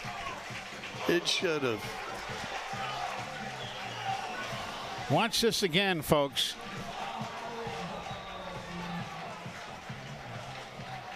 Well, he got it on the inner part, and Richardson just unloaded on it. Wow. Now, we talked about the difference in parks. Yeah. That ball is out of every park in the country. Exactly. His third home run of the year. Gamecocks are finally on the board. Their third hit of the day. Now Luke Williams looks at a ball. And again, Coach Beazer pushes the right button. Yes, he does. You know, pinch hitting in the 5th inning. Sometimes you might say, well, I don't know, let's keep him he put him right in there. Boom. There's a strike. We're working in the bottom of 5.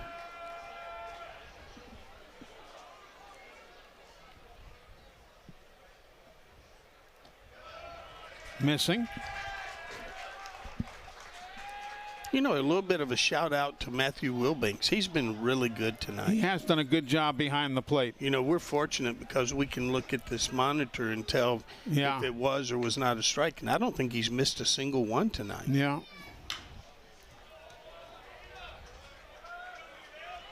Yeah, this monitor in front of us shows pitch speed, the exit speed if the ball is hit elsewhere, how far it goes, the distance from home plate to where it comes down or as it leaves the ballpark.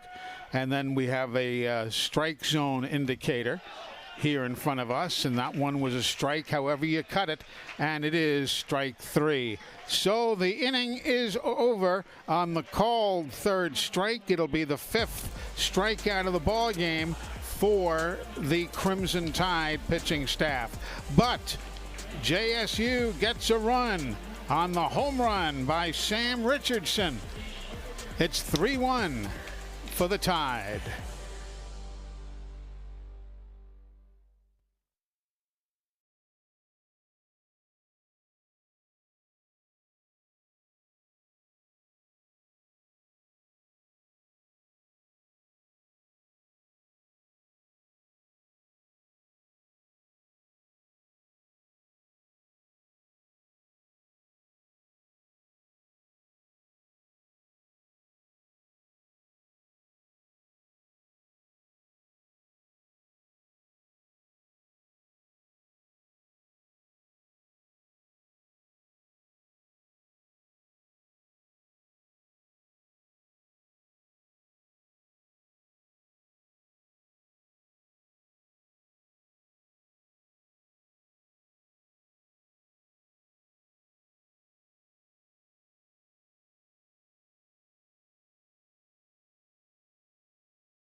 Welcome back, everybody. We're here in the booth getting set for the top of the 6th inning. And look at that. That's Riley Green up there in the yellow hat. Sure is. Yeah, that's Riley Green. And there in the back, that's Coach Charles Kelly, the hairless head in the back of the booth there. That's one of the things you can do. You can get you can rent the Amherst booth here and come out and enjoy the ball games here with a great view behind first base. Yeah, a lot of folks in town and just taking it all in. You ever notice when Riley Green's around, there's a lot of young girls around? Yeah, well, it's a problem. It's a curse that he and I both have to deal with. I know that's I know what you're saying. Yeah, he's a nice guy. I am thankful for Riley. I'm thankful for his family. He's got a wonderful family. I don't know his family. I've met him many times. I've not met his family. His sister was our baseball trainer here for, I'm going to say, maybe 3 years. Really? And she did just a fantastic job. She's one of my favorite people in the world. Brennan Holt with a count of 1 ball and 1 strike on him. Garrity pitching. 1 ball and 2 strikes. Riley's grandfather had a place called the Golden Saw. And on Friday nights, everybody went and you'd take a covered dish and they'd play music a while, and then you'd eat, and then they'd play music for a while. Okay. So when Riley was just a little guy, you know, he'd be up there, you know, singing when he was just 12 years old or 11 years old. But a lot of clean fun, a lot of good things to do for older people like myself. They were looking for things to do on a Friday night. Mm-hmm. The 2-2 swung on and missed. Strike 3.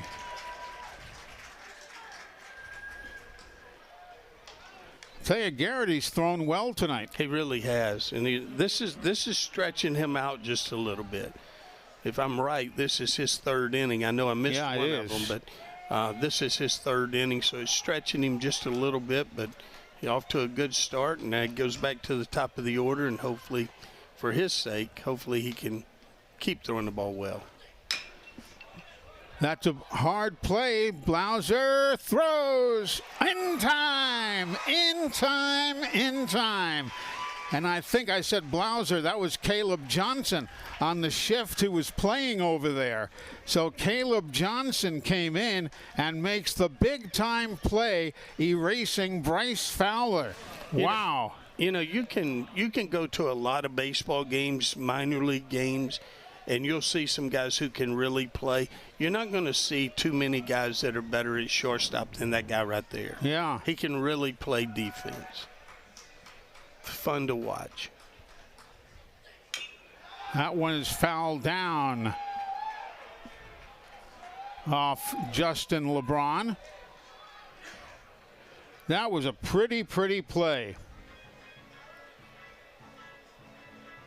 Well, one of the things that makes Caleb special is, you know, he has the arm. Once he gets there, he can unload it on the run and throw it 88 miles an hour. He can really play defense.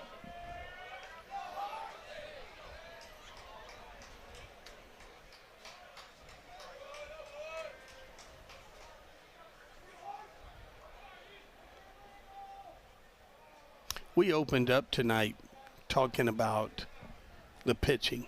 Yeah. You don't have good pitching if you don't have good defense. I mean, you just don't. It doesn't work that way. The umpire needs some baseballs. Home plate umpire Matthew Wilbanks saying, I got one ball left here. Well, it's a funny time to go asking for it. Yeah. So they just called a ball right there for some reason. I have no idea what the reason is.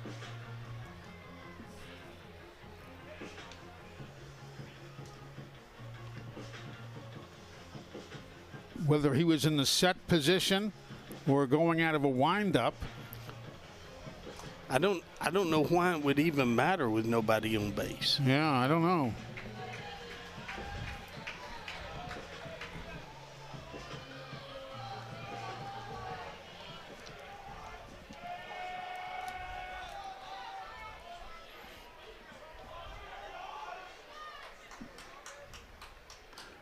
We're in the top of the sixth.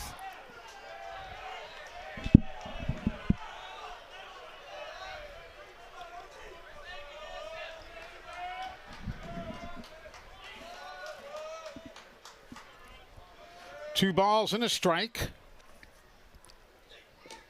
Nice pickup by Grayson Ash.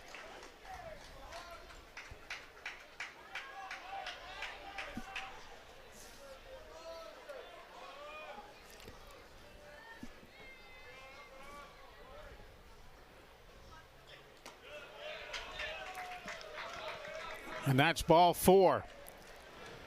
So the walk to LeBron. Going to be the fourth walk of the ball game. Issued by the Gamecock pitching staff. And within the first two pitches, he's going to be running.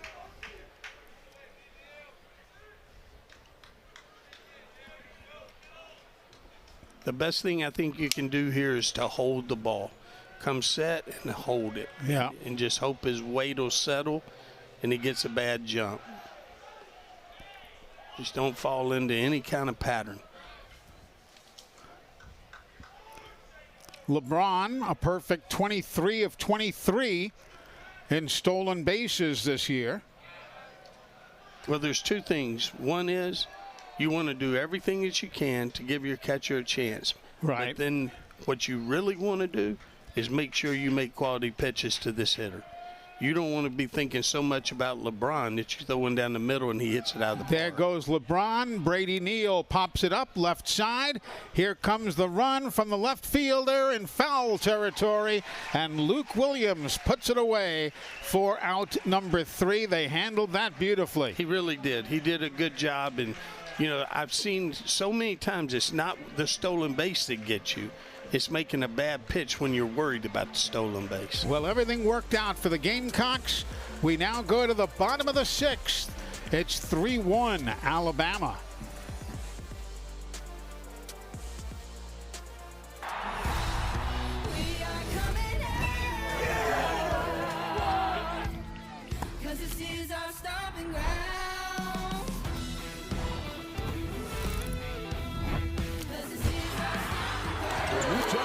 Make it work.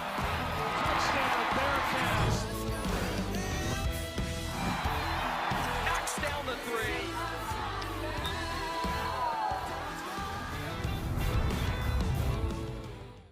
What if the spark you've been chasing found the right place to catch fire? At Jacksonville State University, curiosity becomes action. Ideas get tested, shaped, and launched. Every challenge is a proving ground. And every day, another chance to rise. For dreamers, doers, difference makers, and those who want more than just a degree. Where learning, competing, and winning is a Jack's state of mind. Welcome back, everybody. So what a good night it is here at Rudy Abbott Field.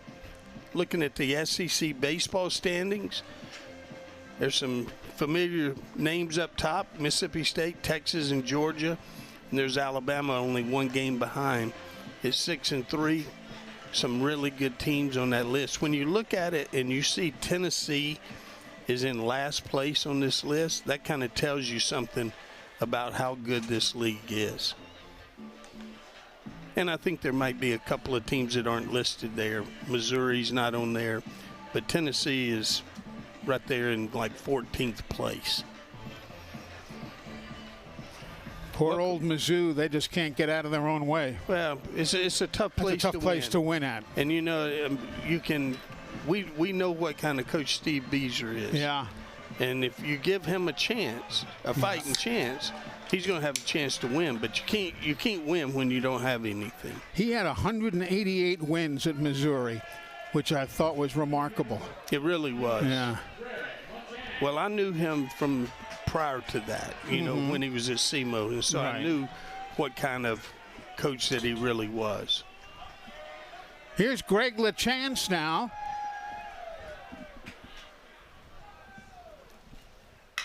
He'll take the first pitch straight away center field, but it's playable and put away on the warning track. We got a new pitcher. Austin Morris is in the game. Right. And this is his 9th outing of the year. He's thrown well. He's got a 4.15 ERA, 8 2/3 innings. He's given up 6 hits, 6 runs, 4 of them earned, walked 4 and struck out 9. And teams are only batting 200 off of him. So he's been very, very good. He really has. Here's Pate. Lets that go for a strike. Smyers went 2 innings of work. Gave up 2 hits, 1 run. It was earned. That one is bounced to second. Easy play for Brennan Holt.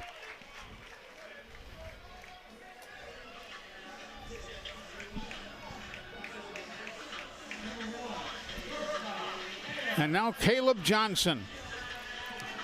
Getting back to Smyers, the 1 earned run. He struck out 3. Gave up 1 home run. That was the dinger to Sam Richardson. And his pitch total was 31 today. So Morris is on the mound now with 2 outs here early in the bottom of the 6th. And there's a strike. J.T. Smallwood opened the ball game for Alabama. He went 1 hit in 3 innings, struck out a couple. So he had himself a nice outing in the 49 total pitches he threw. You know, one thing they've done is pretty impressive. What's that? 0 walks. And that goes a long way. Yeah. When you make the other team get 3 hits, and of course Jacksonville State did score a run on a long home run. But if you're making the other team get 2 or 3 hits in an inning, it's tough to score. That's true. Everything has been earned here. They did strike out 5. And there were a couple of base hits and some stolen bases, but still, like the coach says, no free passes. Those free passes will kill you. The 2-2 to Caleb Johnson. And now there's a problem with the communication device.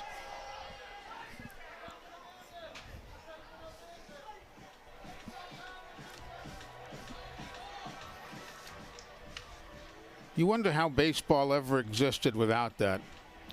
Well, and the argument here that you're seeing happen is because a while ago Garrity was given a ball. Yeah. You know, when he didn't throw it in time. So now the guy just goes and acts like he can't hear. Yeah. And then from Jacksonville State's standpoint, they said he just kind of got away with it, you know. I don't know what the answer is. I don't see why it's a problem when there's nobody on base. The catcher can't just put down a signal and let's throw. Yeah. Or just make them illegal. Just do away with them. Like I said, it didn't bother John Roseborough. No. It didn't bother Don Drysdale. Just do it.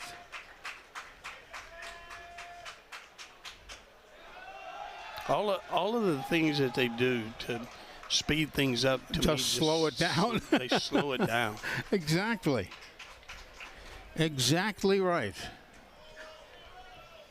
Now that's what the old Jim Case would have said, the curmudgeon. Yeah. But the guy now, Mr. Positive. Oh yeah, right. Uh-huh. He's all right with it. If we stay here all night, he's all right. Your wife's on the road again? No, she's home. Oh, is she? Oh, yeah. Bouncing ball, right side. Safe. And they get him.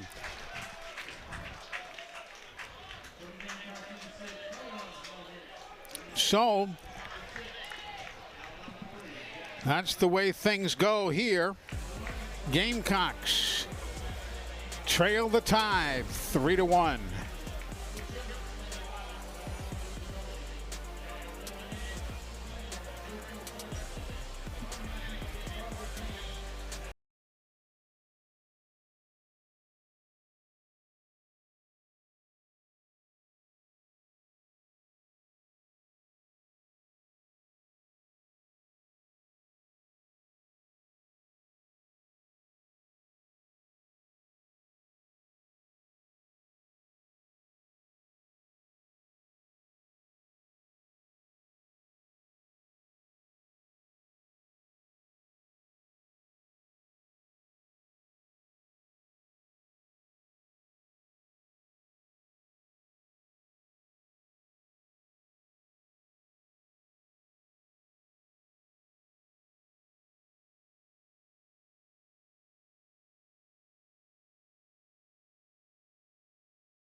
Welcome back, everybody. There are the conference standings in Conference USA. Again, the top 10 of the rankings. Behind them are Delaware and Florida International, both of whom are struggling this year. But Jack State on top. They've got Middle Tennessee coming in this weekend. MTSU will be here Thursday, Friday, and Saturday. Those teams that are 4 and 5, Jacksonville State swept all 3 of those teams. Yes. So they're all 3 of them are 4 and 2 if you take Jacksonville State out of the mix. It's gonna be a dogfight right down to the end. I know Jacksonville State's got a 3-game lead, but I don't think Liberty and Missouri State are going anywhere. Not so sure about Dallas Baptist yet. Now next weekend, well next week, a week from tonight, JSU will play Auburn, then go to, and they will be at Auburn, and then they'll go to Liberty. So next week will be a very, very telling week for Alabama. And Jacksonville State both. You know, I want to bring up something with Ryan Garrity here. Yes. He's going back out for the 4th inning. The first game of the year, he threw 3 innings. Okay. And since then, the most he's thrown is 2 2/3 innings, which was his second time out, like on February the 17th. And that was a long time ago. A long time ago. And since then, he's only been 2.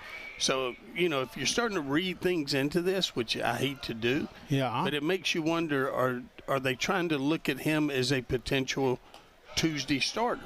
You know, stretching him out the way that they are. Maybe they're looking and saying, hey, maybe he's our guy. Why wouldn't he have started then tonight?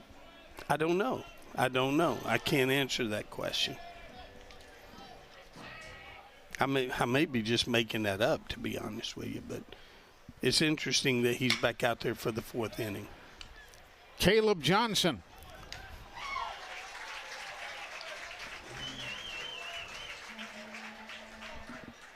So Torres is retired. And now the designated hitter, John Lem. L-E-M-M. Had a 2-run homer in the second, then struck out, then walked and scored in the 5th. I don't know if him or Richardson hit the best ball of the night. Well, they were both impressive. They were both really hit. Richardson had a home run, a pinch hit home run in the 5th.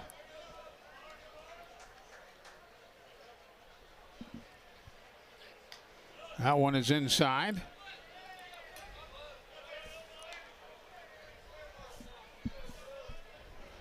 Those metallic looking batting helmets for the Crimson Tide. Yep.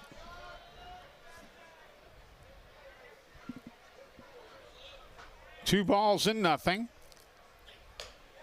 There's a strike.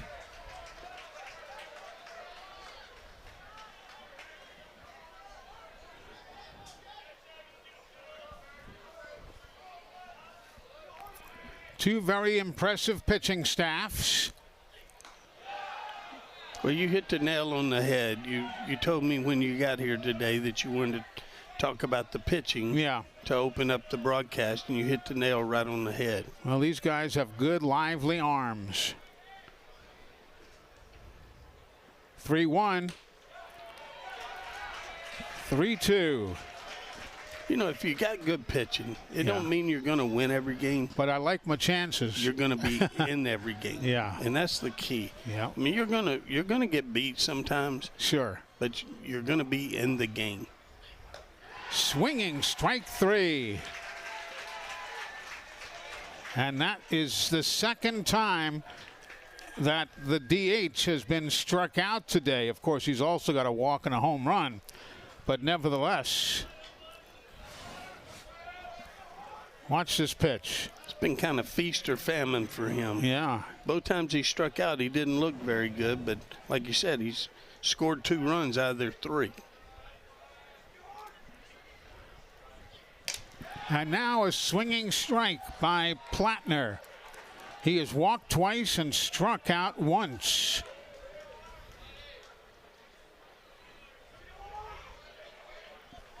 9 strikeouts for the Jacksonville State pitching staff here today.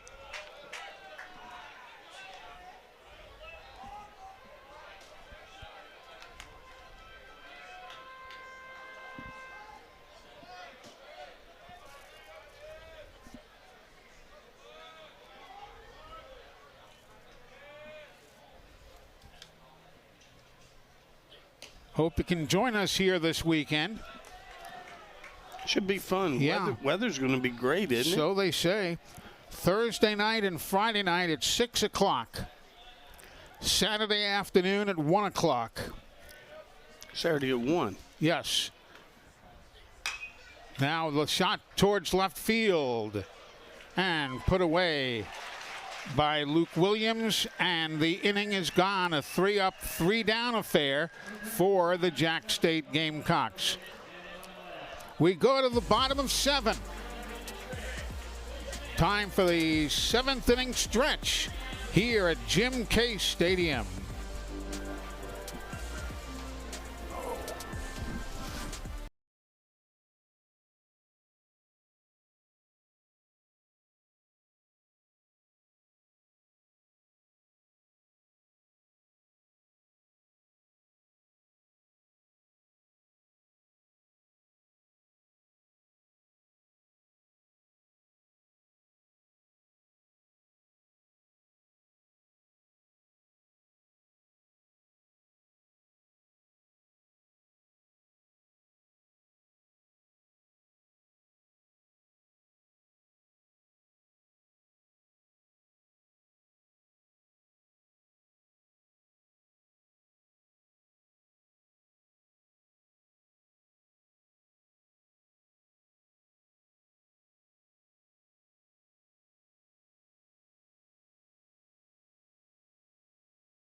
Welcome back, everybody. Eli Gold, Jim Case. We've just been talking about Garrity on the mound for the Gamecocks, and the fact that there's nobody warming up in the bullpen. They may bring him out for yet another inning. It'll be interesting to see. I mean, he's done his job. There's no doubt about that. Sure. I mean, he's gone 4 innings and only given up 1 run. He's given them a chance. Great crowd on hand here, and everybody's holding tight.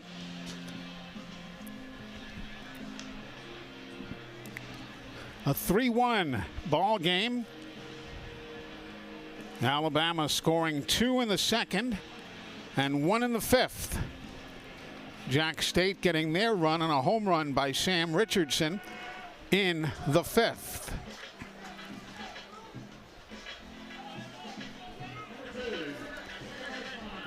Cooper Blauser, Matthew Cash, and Grayson Ash set to face Austin Morris on the mound for the Tide.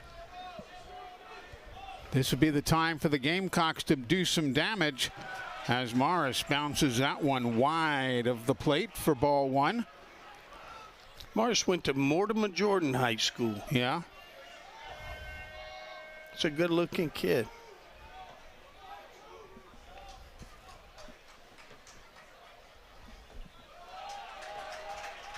The high school play in Alabama, pretty good? It's good. I think overall you might say Georgia. It seems to be a little bit more emphasis put on baseball in Georgia. I'm not sure that that's even correct, but there's some really good baseball played in this state. Third baseman throws it across. Jason Torres with the first out of the inning. Some really good coaches in this state do a really good job getting their kids ready to play for the next level and just learning the lessons of playing high school baseball, which is great.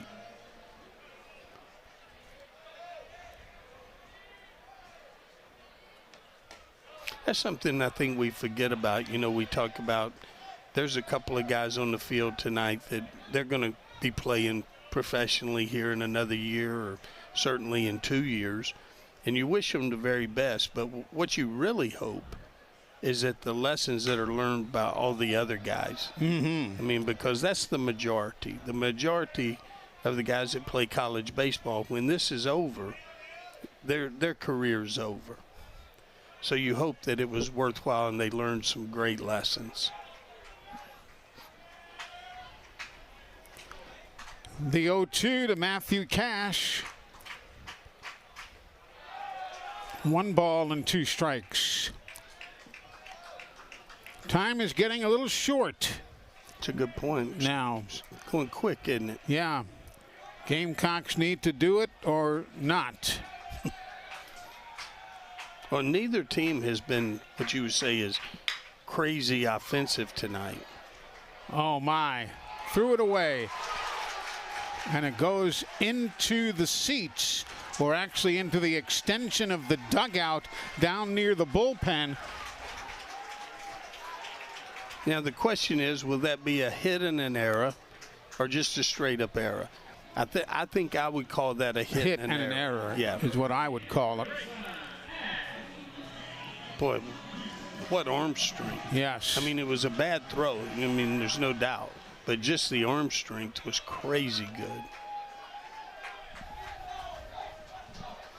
Seems to be a little bit of a delay in putting it up. Yep. Matthew Cash reaches first on the error and advances to second. That's what it says from the official scorer.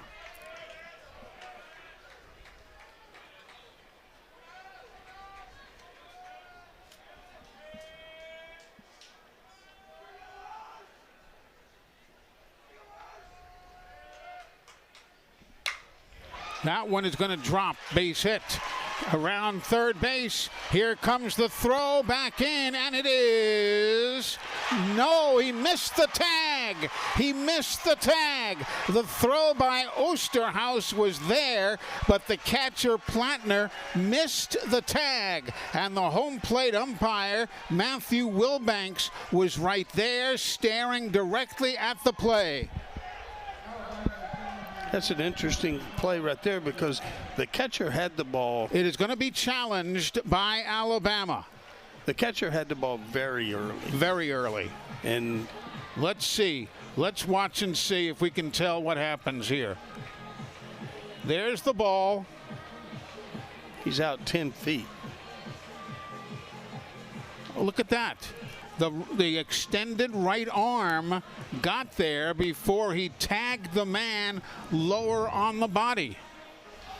It looked like that extended right arm reached the bag, at least to my eyes.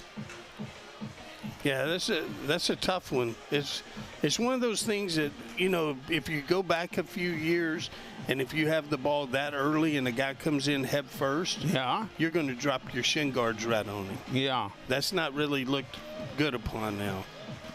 But that used to be, you can't go in head first on the ball where the catcher's got the ball 10 feet ahead. It would be a single, an RBI single to left. It will be if the umpires uphold it. An RBI single to left by Grayson Ash. Well, and suffice it to say, it was a big hit by Grayson Ash. Yes. Which he has done a lot of that this year.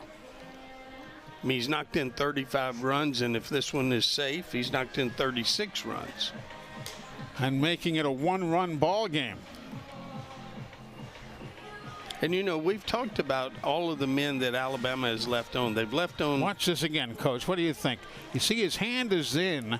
Was it over the base? Did his hand even touch the plate? Yes, I think definitely it did. And look where the hand is that he's tagging his body with. It's down around his waist, his belt line, and so on. And let's see what Matthew Wilbanks will tell us here. After review, the runner is safe. Alabama will lose the challenge and will have one remaining. After review, the runner is safe. So it's now a 3-2 ball game.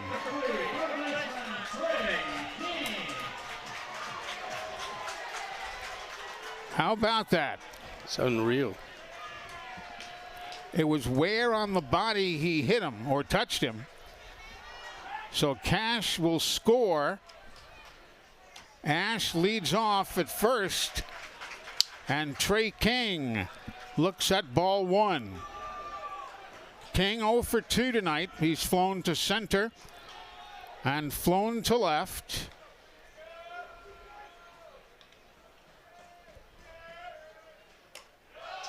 Ball two. And there is activity now in the Bama bullpen down in the left field corner. Yeah, if you're Jacksonville State, you like this situation right here with Trey King up. He hasn't done anything really tonight, but boy, he's been really good in these situations. One man is out. 84 mile an hour. Right on the corner. Yes. I mean, barely there. 2 balls and a strike.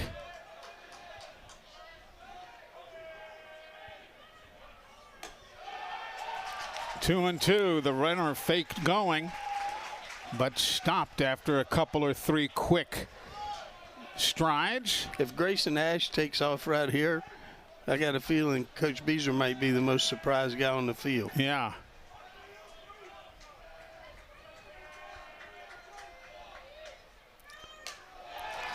There's ball 4. And that is the first walk of the ball game. How about that? Given up by Alabama pitching. The first walk of the ball game. Now Sam Richardson, who hit a home run about 25 minutes ago that is still rolling somewhere. That's true. I mean, he gave it a huge ride for his 3rd dinger of the year. He's being called back to the dugout to talk with Ari Adu, the hitting coach, and what do you call that? The computer guru.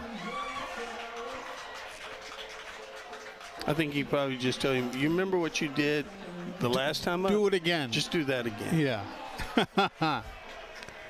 1 out, 2 on. Jack State down by a run to the Crimson Tide. And here comes the pitching coach for Alabama. Jason Jackson does a good job. Yes, he does. Pitchers love him. They love pitching for him. Been around a number of years. Yes, he's been around for a number of years, does a really good job. It does not look as though they're bringing anybody in from the bullpen. They're just continuing to throw out there unless they buying him a little time here until the home plate umpire joins the fray. The body language of Morris said that he was coming out. Yes, and that's going to be it. That is going to be it. As Austin Morris is going to be removed here. Morris goes an inning and a third. He gives up 1 hit. So far, 1 run. It was not earned. He walked 1 man. Has thrown 24 pitches. He really threw the ball good. He got hurt on that error by the shortstop. Yep. You know, when it was thrown away, and then all of a sudden, instead of an out, you got a guy on second base, and Jacksonville State was able to get a big hit from Ash and get him in.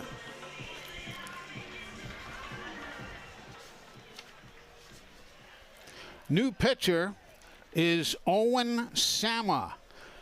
Owen Sama.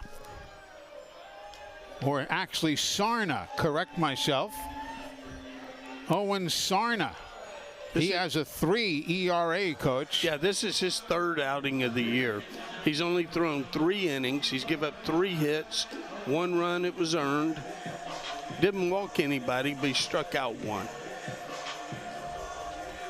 So Sarna comes in as the fourth pitcher of the day. Blackwood started, then Smyers, Morris, and now Sarna.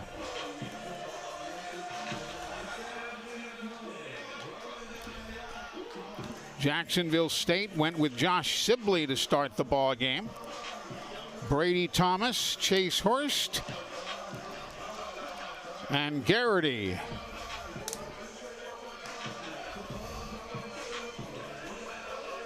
That's where we are to this moment. Don't forget, coming up this week, Thursday, Friday, and Saturday, Gamecock baseball here on ESPN Plus against Middle Tennessee. Thursday and Friday at 6 p.m.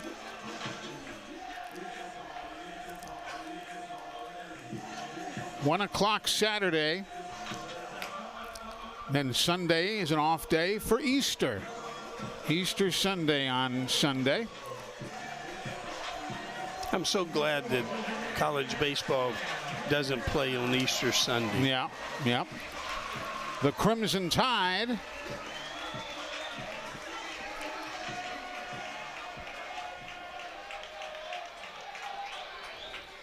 they have 3 games at Oklahoma. Then another game at Samford on the 7th. Sam Richardson, Olive Branch, Mississippi, just outside of Memphis, an immediate suburb of Memphis. And you know, if you're Alabama and you're sitting there 1 game out of first place in the SEC right now, yeah, you can't do anything in this game that you think could hurt you come Friday and Saturday. That's true. I mean, you've got to be ready to go when you get to Norman, Oklahoma. For conference play. You're number 14, Oklahoma. I mean, in that league, it's nonstop. This could be trouble. Quick throw. Nicely done. Nicely played. It does advance the runners to second and third.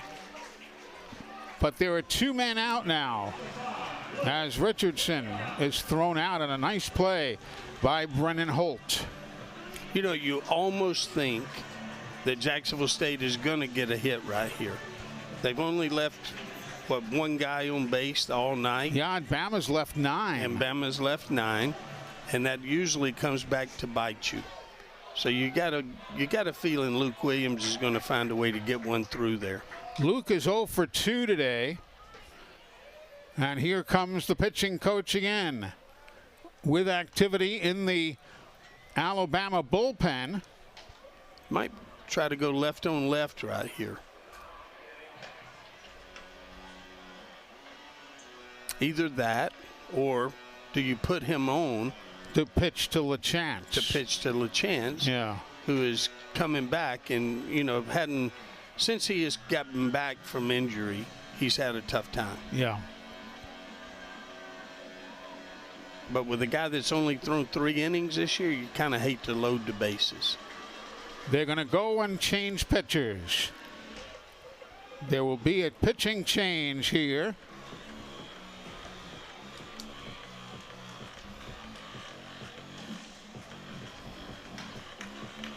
So a real chest match now.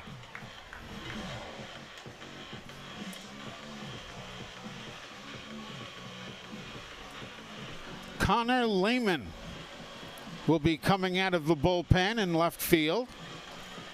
Connor Lehman, Lehman. This is his 5th outing of the year. He's thrown 6 innings, give up 4 hits, 5 runs all earned. He's walked 4, struck out 6, and teams are hitting 182. So he's kind of sprayed it around the strike zone a little bit. He hasn't been all in the strike zone, but he's tough to hit when he is. He has that 7.50 ERA, though. But again, early in the year, those numbers can be somewhat deceptive. So Luke Williams will come in to the plate to face Lehman. And Sarna did exactly what he was asked to do. Yeah, he went a third of an inning. Came in, got his guy out, and turned it over to Lehman. Exactly.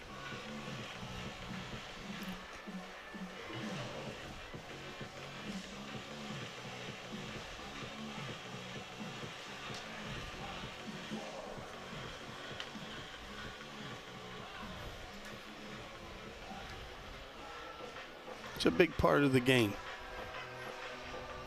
Connor Lehman's walking into a big situation, probably the biggest situation I would think that he's probably been in this year so far. Yep, Lehman wears number 50 on his back. You know, we talked about this, but what you're looking for, if you're him, is you're looking for a way to be a part of what's going on the weekends. Yeah. I mean, he has not been a part of what's going on, but that doesn't mean it can't change. Mm-hmm. He's a sophomore from Indian Mound, Tennessee. Never heard of it. Went to Stewart County High School there. Of course, the folks at Indian Mound probably haven't heard of you. Oh, I guarantee you they hadn't. Yeah. But, you know, as much as you've been recruiting and up through there. Sure, you'd think you've heard of everywhere. Yeah, most places you've heard of. Yeah. He's a good-looking kid. Bottom of the 7th. It's a one-run ball game, 2 outs. Gamecocks have runners at second and third. They trail 3-2. And here's Orlando Pena as a pinch hitter. That's in the dirt and blocked neatly by Plattner.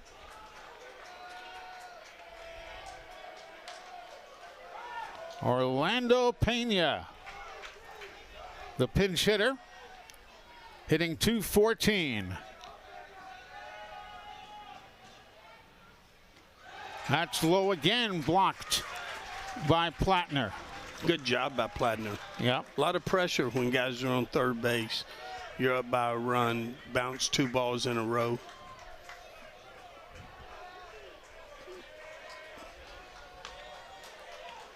What's the key to blocking the ball? Just like throw yourself at it? I think that, well, not necessarily throw yourself, but you want to get in front of everything, and you want to make your body as soft as you can. Mm-hmm. So you want the ball to fall right back in front of you. You don't throw a rebound way out. You don't want to block it and get 20 feet away. And of course, you can't let one go up under you. Inside and low, 3-1. If one happens to bounce over your head, there's nothing you can do about that, but you can't let it go through your legs.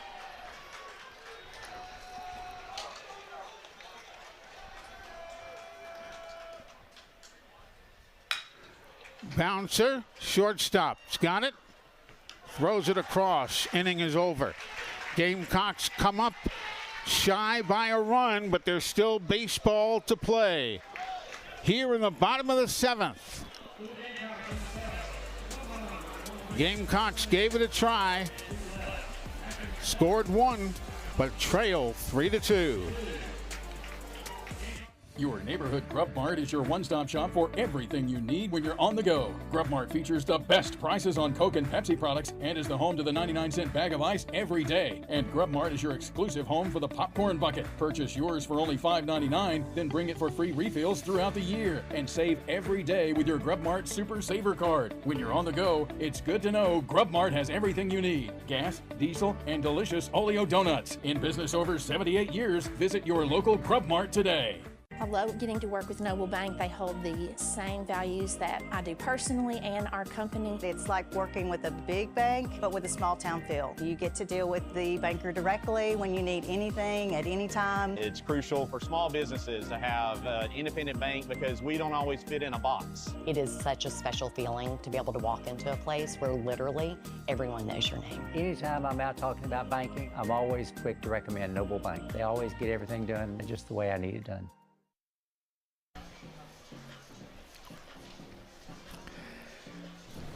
Well, 4 hits apiece. One man left on by each team. And Alabama has the one-run advantage as we go to the 8th here in Jacksonville, Alabama.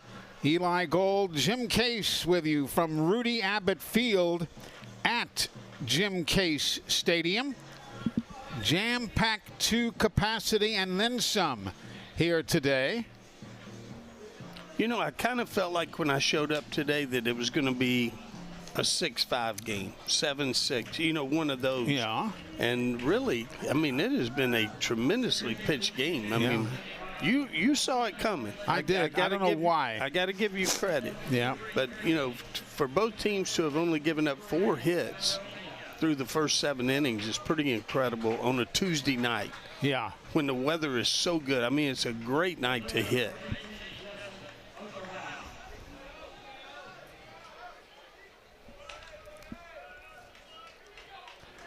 Here's Justin Osterhaus. Looks at a ball away. Alabama with 28 NCAA tournament appearances and 5 College World Series appearances. 14 SEC titles. And over the years, they have produced 72 Major League Baseball players. That's impressive, isn't it? It really is. Those numbers are most impressive. I'm trying to go back in my mind to the first guy that I really remember being a great player at Alabama, and I'm sure I know who I would say. Go ahead. I would say David Magadan. That's exactly who I was thinking. Really? Yeah. That's exactly who I was thinking. Yeah, and I'm sure there was some before him. Yeah, I just don't remember them. Exactly. That's basically around the time I moved down to Alabama. And that would have been with Coach Schallenberger, wouldn't it? Yes, Barry was still the head coach there.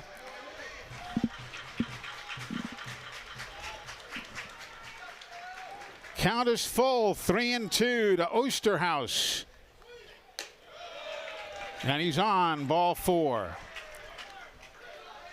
That'll be the 5th walk thrown by the Gamecocks here tonight.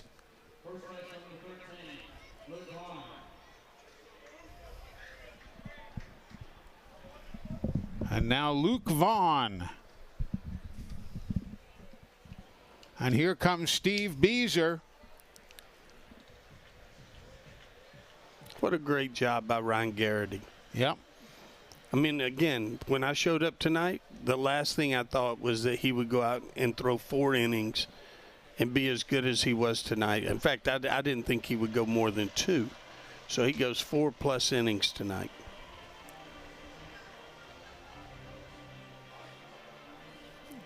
He gave up 1 hit, 1 earned run. He walked 3, struck out 4.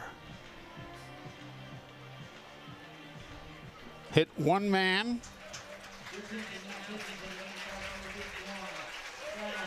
Gave up 1 double. That was the only extra base hit. And coached 75 total pitches. Yeah, that's a good night's work for him. It's impressive. Really is. You know, and it's nice to see the crowd giving him a big hand because he deserved that. Yep. And now Skylar Hutto comes out, the junior from Trinity, Alabama. What's he done here this year? Boy, what has he not done? Yeah. He has been absolutely fantastic. He's a let me find his numbers right here. It'll be right towards the top, that's for sure. Be his 14th appearance of the year. He's 2-1. His ERA is under 1, .92. 19 2/3 innings. He's only given up 4 hits, 2 runs. They were earned. He's walked 6, struck out 22. And here's the good one for you. Opponents are batting .067. That'll work. That'll work. Yeah. I actually didn't think that we would see him tonight. He pitched twice this weekend, so Yeah. I kind of, in the back of my mind, I kind of thought we wouldn't see him. Would this be the day he would normally throw in the bullpen? I don't know if it would have been a day he would throw in the bullpen. He would have thrown somehow, whether it be stretching it out or whatever. He would have done something today. But I bet it's one of those things that there is no way in the world he wants the University of Alabama to come in and his team have a chance to win, and he didn't give a great effort to try to help that. I'm saying all that without knowing a thing. Yeah. But I mean, he is a competitor. This team has fought hard tonight. This has been a great baseball game. 3-2 on Tuesday night. Yep. Who's kidding who? You don't see that very often in college. And that's why this place has been sold out tonight. It is. Yeah. You had two teams that are playing fantastic. Here's Luke Vaughn. That one's low. You know, I don't think Hutto, I'm not saying that he's been a surprise. That's kind of when you use that word, it makes it sound as though, you know, it came out of nowhere. Yeah. I don't think that's true. But I don't think there's any way that you could have thought, okay, he's going to be sitting here after 13 outings with an ERA of under 1. That's just, it's crazy stuff. You know, you look at Pillsbury that pitches for Jacksonville State on Friday night with an ERA of under 1. And you think, who's kidding who? I mean, that just doesn't happen. Bunted foul, 1 ball and 1 strike. We're here in the top of the 8th. Bottom of the 8th, the Gamecocks will have the 9, 1, and 2 hitters scheduled to face whomever comes out to pitch. Luke Vaughn has put on a sacrifice once this year, so that's not his strength. It's not a big part of his game, but we'll see if they ask him to do it again. Look like it. Of course, everybody's watching the same thing. Everybody's watching his hands. The pick was probably put on from the dugout, and everybody's staring at his hands to see if they can tell if he's bunting or not.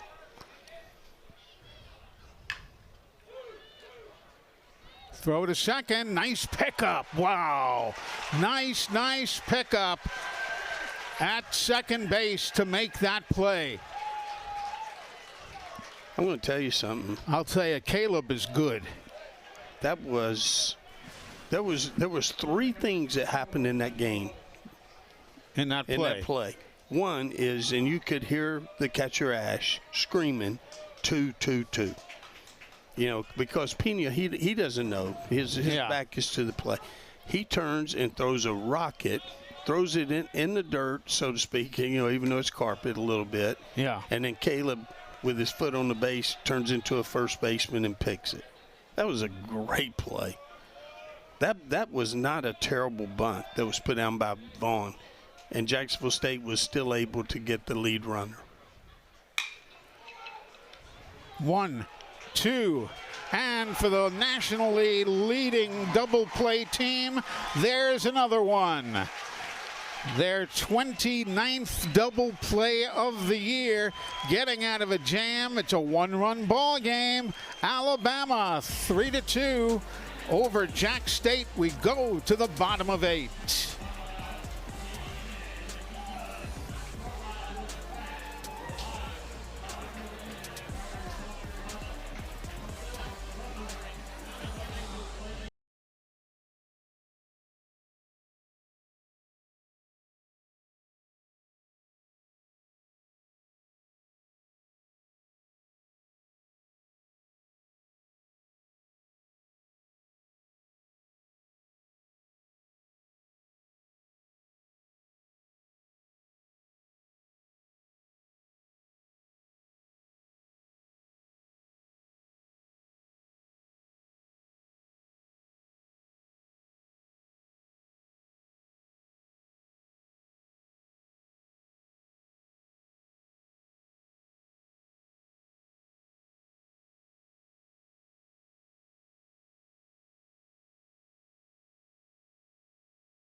A new pitcher, Bobby Alcock, going for the Crimson Tide of Alabama. Coach, tell us a bit about him. This is his 9th outing of the year. He actually threw against Jacksonville State the first time, but he's gone 14 2/3 innings. He's given up 18 hits, 5 runs, they're all earned. But here's where he makes his money. He's walked 3 and he struck out 14. So he makes the other team earn it. Yeah. The numbers on Lehman, he goes 1/3 of an inning. And otherwise, 5 total pitches. And that is it. Nothing else. He's done the job.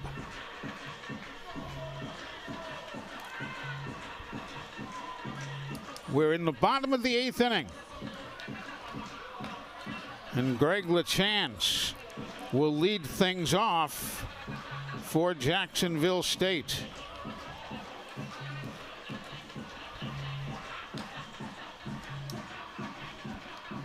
His warm-up pitches have been in the 80s here. You know, he's a guy that he started against Jacksonville State down there. Yeah. And I think he went 3 innings, if memory serves. He went 3 innings and maybe gave up a couple of runs. He pitched okay. He didn't pitch great.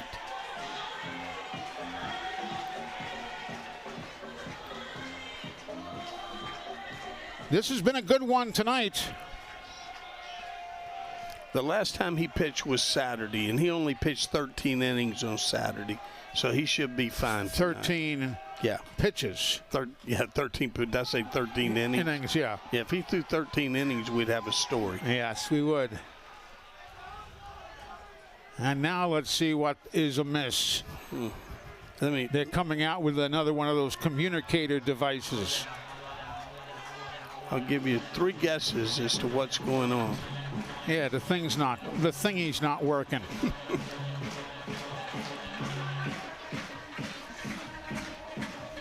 Maybe you just have to hold your head to the side a little bit. Yeah. Just tilt it. Just got a email from my buddy Barry Allen. Talking about Skylar Hutto, who went to Shelton State, battled injuries there. Spent a year at Alabama out of high school, but is now having his best year. Thank you, Barrel. Glad you're watching. Hope you're doing well. Barry's a good one, isn't he? Yes, he is.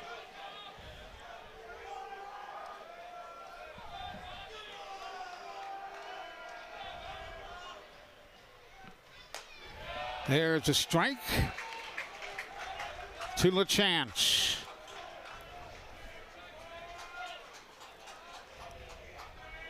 Sixth different pitcher to throw tonight for the Crimson Tide. That one is hit to the left, a base hit. So Greg LaChance opens up the bottom of the 8th with a single.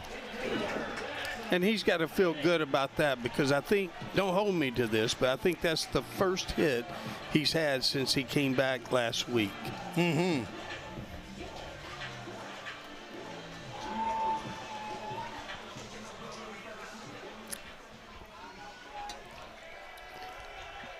Now Jackson Pate, 0 for 3 tonight, hasn't gotten the ball out of the infield. There's a strike. He's bounced to second, bounced to the box, and bounced again to second base. I kind of look for him to lay down one right here, sacrifice. Give Johnson and Blauser a chance. LaChance leads. LaChance, not known as a great runner. 2 for 4. He is 2 for 4 in steals, but that's not why he's on the roster. There he goes, though. The throw is low. The bouncer into shortstop and played beautifully so as to not have it go into center field. What a play by LeBron to save it from going off into center field and having the runner go to third. Some kind of athletic play. And there was a little bit of a collision. It's good to see LeBron get up, and looks like he's okay. Yeah, but he was stunned there. He sure was.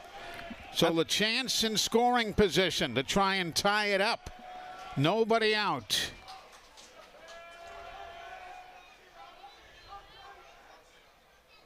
It's low. 2-2. No, this has been the MO for the Jack State Gamecocks. They battle back slowly. Hey, look at this weekend just completed in Ruston, Louisiana. You're exactly right. They were down early. They were down in the middle. Then bit by bit, they chipped away at the lead and swept the series. But we talked about when they play close games. Yeah, these one-run games, they two-run find a way games. to win. Yeah. And, you know, Alabama, when they have a lead late, they don't give it up. I mean, both teams are really good. Alabama, when they're ahead after 6 innings, are 20-1. Bouncer, second base, scooped up there by Holt. That's a productive out. Yes, it moves LeChance to third. And it brings up Caleb Johnson. Caleb hitting .330 coming in. He remains there. Tonight, having gone 1 for 3, had a single to center back in the fourth. This is so interesting because they're playing their middle infield back right here. So they're saying if you hit a ground ball in the middle of the field, we'll take a tie and see what happens from there. I got a feeling if it was Jacksonville State, based on what we've seen, their infield would be in right here. It's kind of interesting when you watch the way different teams do it. Here's the 1-0.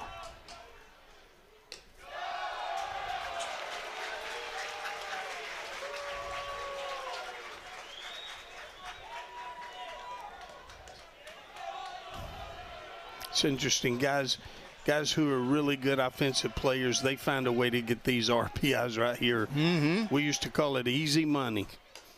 3 balls and nothing. Cooper Blauser is on deck. Well, if you're Alabama, you do not want to put him on right here because he's 12 out of 12 in stolen bases. But if you're a Gamecock fan, you want to see him on, as he was upset at himself as he fouled it down off his ankle. Well, he got the green light on 3-0, and I don't think it was to swing at a breaking ball that was that far in. He got a little excited. Brandon Gustafson, the trainer, is now coming out to talk to Blauser. I think Caleb hit that ball right off the inside of his knee. Yeah. His knee or his ankle? I think it was his knee. It was way in, and he's got an ankle guard, but I think it was above that. Brandon Gustafson says, you're okay. Get back in there.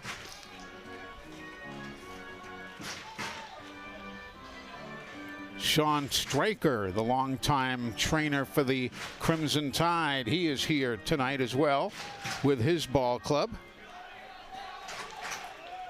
3 balls and a strike. Runner leads off third. The corners are in. This bunt is fouled away.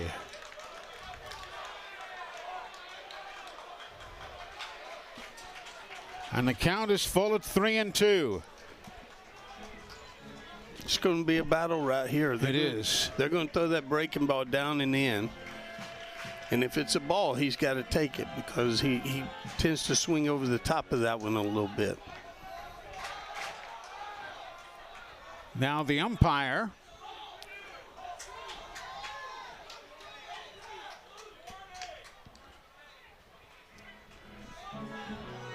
says make sure you don't throw before you get eye contact here.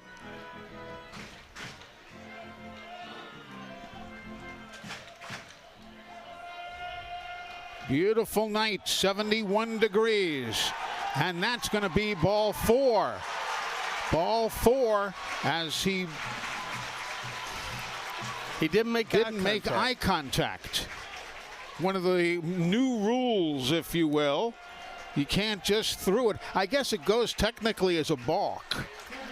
I don't know. I don't know. I would think it just goes as a ball, like a walk. I'll try to check on that. Yeah, I'm not sure how you'd score it other than there's a man at first base. It's scored as a walk. That's what's on the So Caleb score. Johnson walks. Runners are at the corners. And again, I think he's going to be running in the first 2 or maybe 3 pitches, but no more than that. Caleb has not tried to run tonight. He is 12 of 12 in stolen bases this year.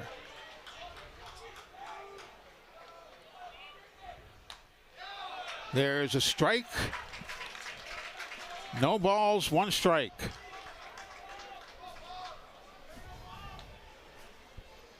Cooper Blauser, single to right. Hit into a double play and bounced out to third. Runner goes. Here's the throw. It's short, cut off because they were afraid that the runner from third base might take off had it gone all the way through. And LaChance had no ideas of going. He was going to hold tight. So an easy stolen base for Caleb Johnson. Now they bring the this is interesting. Yeah. Now they bring the infield in with the go-ahead run at second. 1 ball, 1 strike, 1 out. Down and away, 2-1.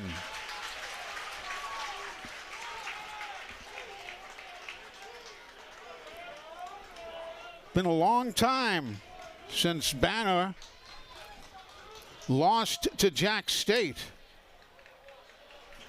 And here's going to be an intentional walk to load the bases.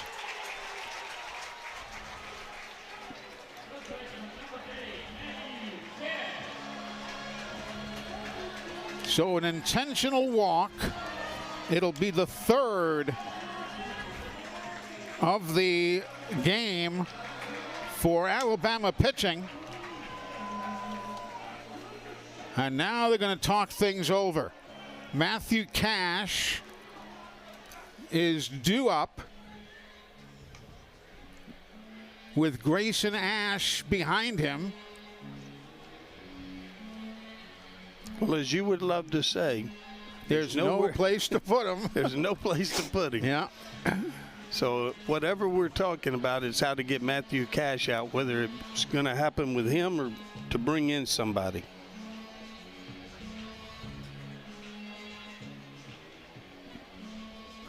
What Gamecock fans want to see now is Matthew Cash connect for what would be his 2nd home run of the year. They're going to make a change. Yep, they are going to make a pitching change.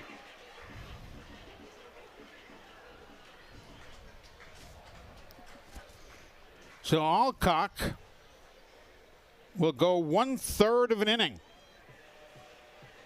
Gives up 1 base hit.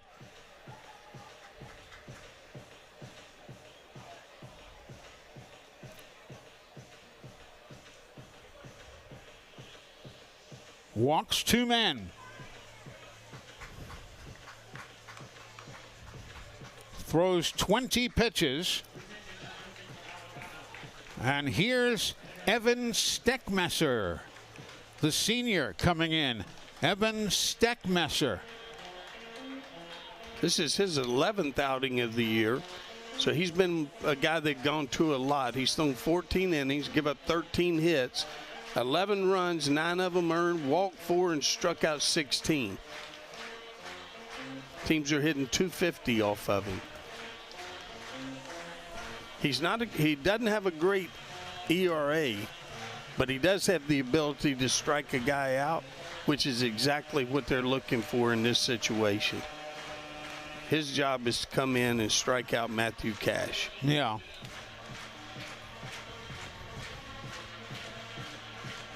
Again, the Gamecocks remain home and start a series on Thursday this week because of Easter on Sunday.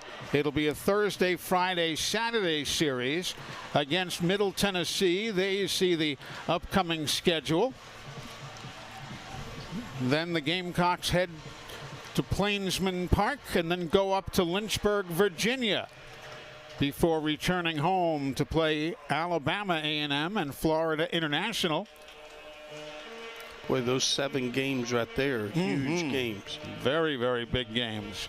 If they can hang on during that stretch, and then you got Alabama A&M coming in, and then FIU, who has not played well. Yeah.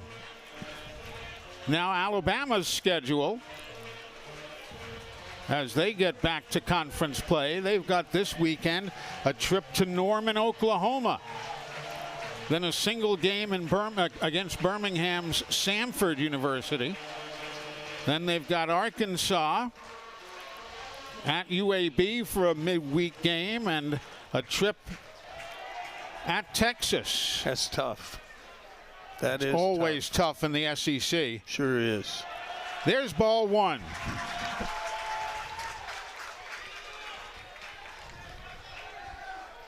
As they say, there is no place to put them. And if they walk them in, they walk in the tying run. Strike. Well, one thing, you're bringing in a guy, he's a graduate student. Yep. He's not a freshman, so he's not going to be scared in this situation. Certainly not. And his job is to come in and try to make quality pitches, and you're hoping to come away with a strikeout. The 1-1.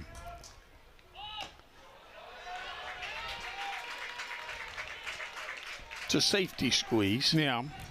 Not an all-out squeeze. Not a suicide squeeze. No, LaChance was not running until he saw the ball hit the ground. Did you bunt a lot as a head coach? I didn't. Probably should have bunted more. Here's the 1-2. Ooh. He went around, said the third base umpire, Damian Gatling. And that's a strikeout. So Steckmesser so far doing what he had to do.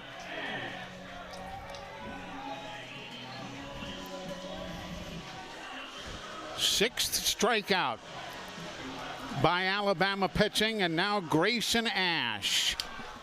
And if you asked anybody who's watched the Gamecocks all season long, Ash is one of the guys you want to have at the plate right here. Is he the best? Well, he's got a great mind.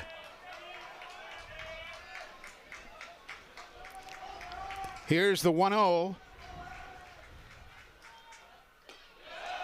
Did he go? No, he did not, says Reed Bassner, the umpire at first. Big pitch right here. 2-0, he has to throw a strike. You don't want to give in to the middle of the plate, but you've got to throw a strike right here. That's low, ball 3. 3-0.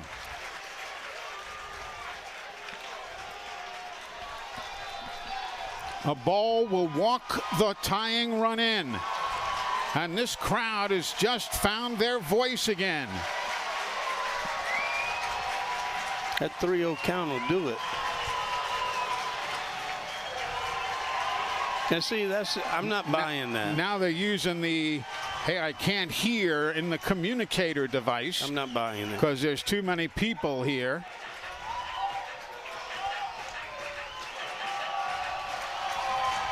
The communicator is saying just throw a strike. Yeah, here's a fastball. Throw it down the middle. Ball 4. Ball 4. Tying run is in. That's the third walk of the inning and the fourth of the ball game. Thrown by Bama pitching. That might be the easiest RBI he picks up. No doubt. So in to score with 2 outs Caleb Johnson.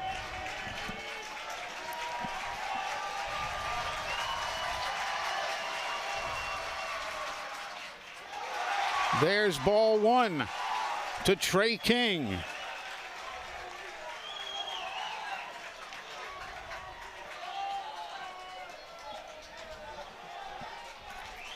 So LaChance came in to score.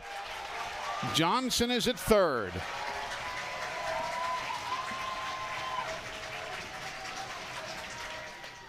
Swinging strike. 1-1. 3 runs, 4 hits, 1 error for Bama with 9 left on. Jack State 3 runs, 5 hits, 1 error, and 3 men left on. That's fouled down at the plate. And give Stegmesser some credit. Yeah. You know, after the walk, he's come back against the left-hander. He's got it to 1-2. He's a pitch away from getting out of it right here.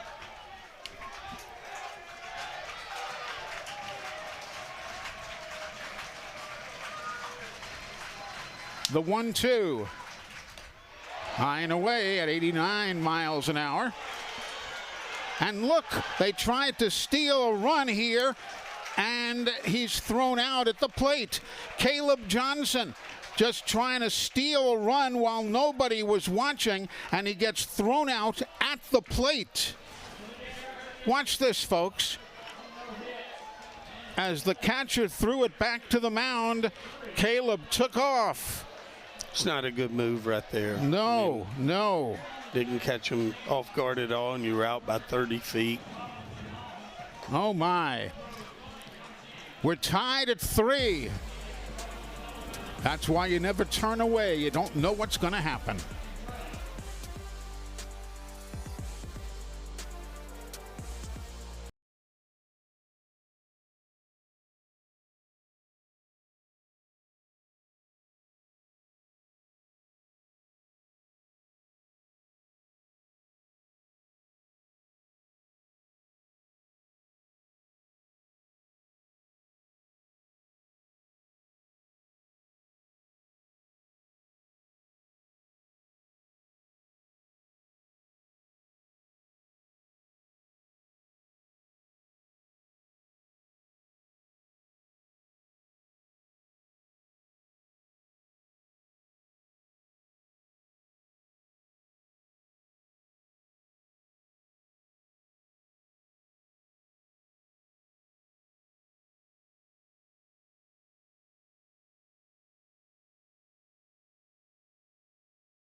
Are the numbers thus far, with Bama leaving 9 men on base and Jacksonville State 5. All right, Coach, let's talk about that play. Was that the runner going on his own? Was that the head coach sending him? What do you think? I think I'm just going off of Coach Beezer's reaction. Yeah. I don't think he sent him. I think he just went on his own right here. Yeah. Hoping to catch him off guard. He didn't catch him off guard at all. And what you don't see is Coach Beezer looking down. I mean, I'm not saying, I don't know. I wasn't standing there. And the way just that body language told me one of two things. Either I think he was disappointed that he ran, but it may have been he was disappointed that he gave him the green light to run. But hey, it's tie game headed to the 9th. It is. Bama last won against, Jack State last won against Bama 6-5 in March of 2026. Of course, they did that by a final of 6-5. You beat Alabama one time when you were here. I hope I beat them more than one time. You did, but one of those victories came when you were here. Yeah, they definitely got me a lot more than I got them.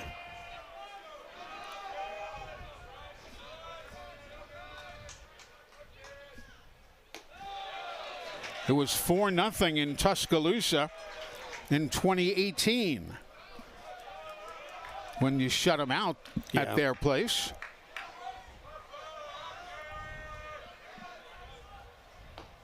Swinging strike 3. Nicely done.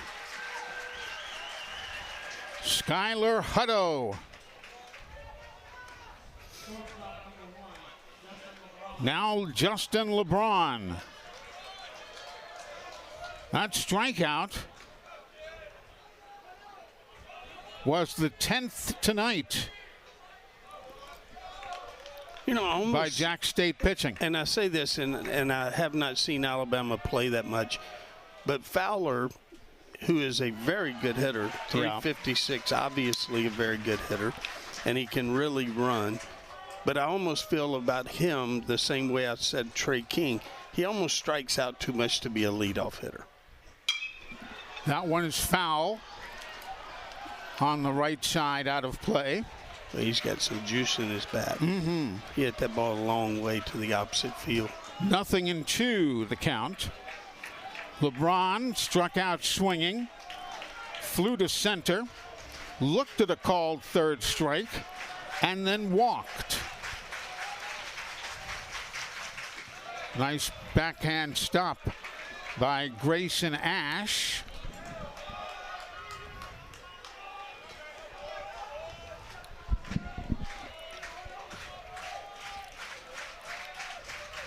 A ball and 2 strikes. Again, down and away.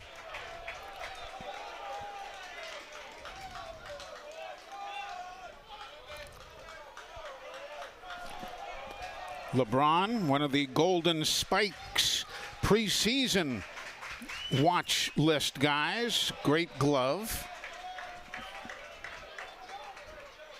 Great running ability.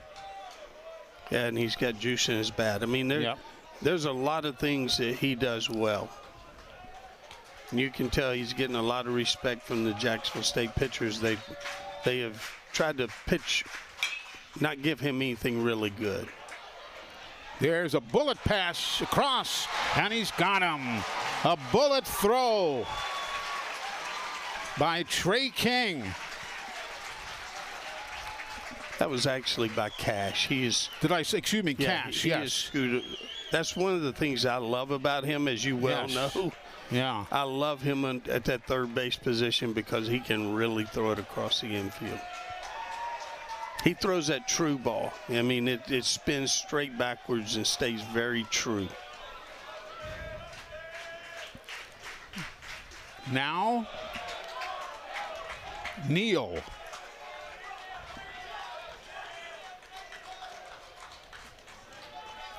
Brady is struck out, was hit by a pitch, bounced out and popped foul to the left fielder. 2 balls and nothing. 2 men are gone. Looking ahead, the Gamecocks will have the 6, 7, and 8 hitters due up in the bottom of the 9th inning.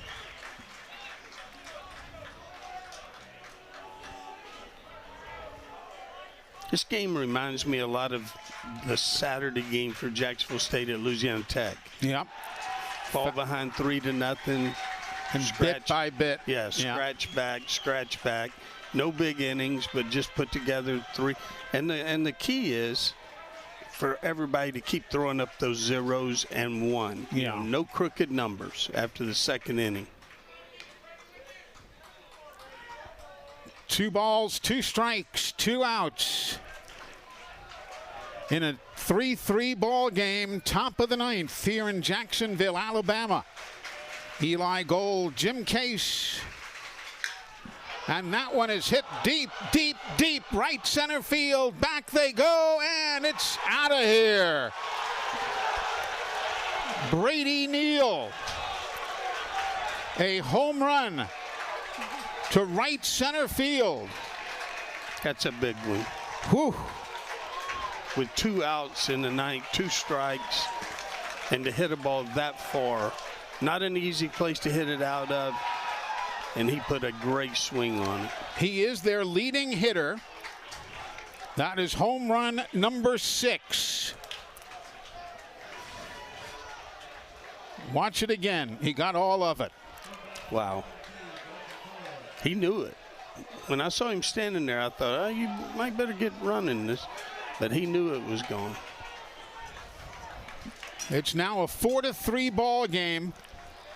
But the Gamecocks do have a chance to come back.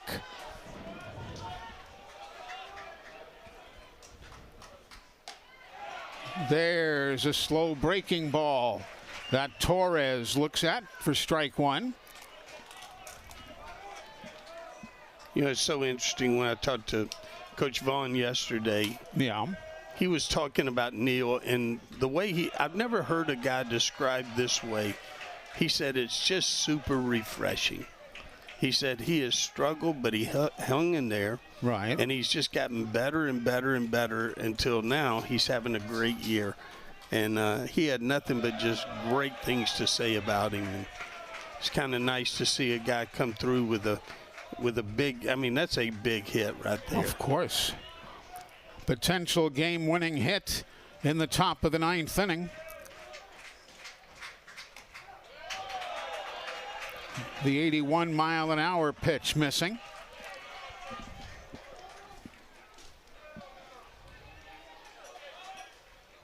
Hutto, it's his game. Well, just now, as soon as I say that, pitchers get up in the Gamecock bullpen. Well, I mean, I think somebody has been up before now. Yeah, but there was nobody throwing for a good while. Yeah, they had shut it down to watch, and now they're right back up. Whoever's down there is throwing hard. That's ball 4. Nope, it got him. They're going to say it caught the corner. It caught the corner. Strikeout number 11. Boy, looked outside to me.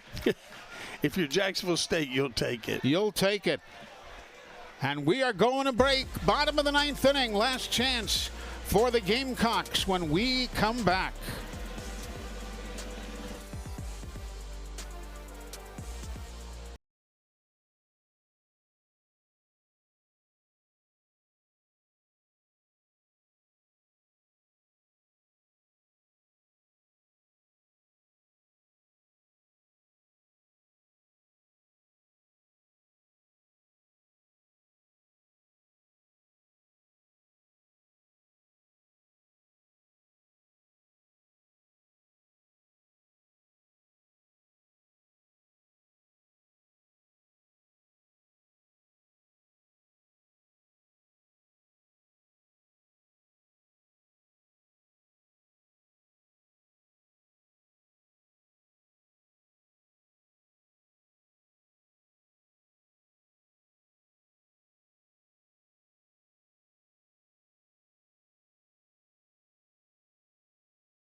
Welcome again, everybody. Glad you're with us. We've had ourselves a dandy of a ball game here tonight. It's been very similar to what I would say a pro game is like. Yeah, exactly. You know, there haven't been the big innings. There haven't been just hits galore. And most of it's just been hard to come by runs. Yep.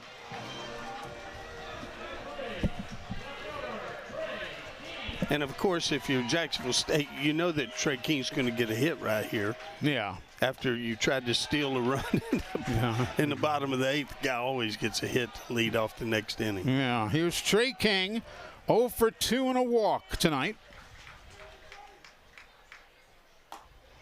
That's low.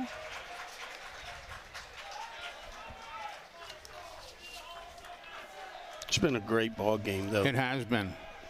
That's why we get into this business. Yeah, it is. That's ball 1-1.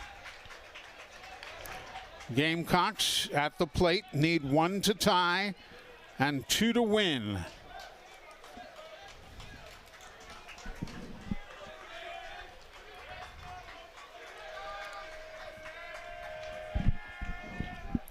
The 2-1 fouled away. 2 balls and 2 strikes.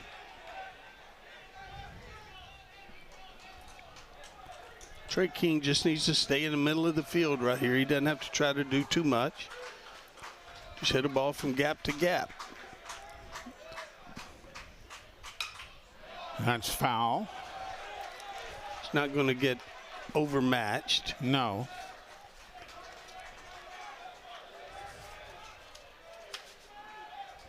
Sam Richardson is on deck. The 2-2. Ooh. That was close. That's very close. And the count is full at 3-2. Evan Steckmesser on the mound. Line shot, 1 out. Can't hit it any better than that. Nope.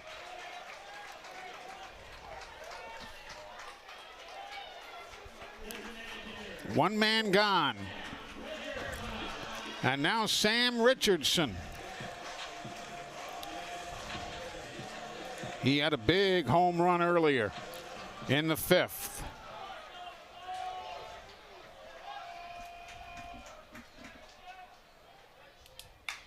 That's fouled back. He doesn't get cheated. No. Takes a pretty good hack at it.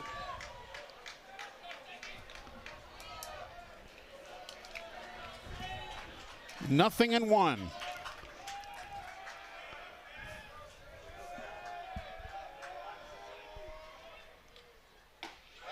There's a strike at the knees, nothing in 2.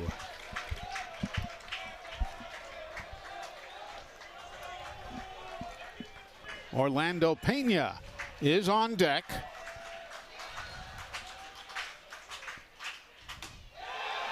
Called 3rd strike. Good pitch. It was. 7th strikeout for the Crimson Tide pitching staff. And now Orlando Pena. I don't do this very often, but I'm going to call a home run right here. Are you really?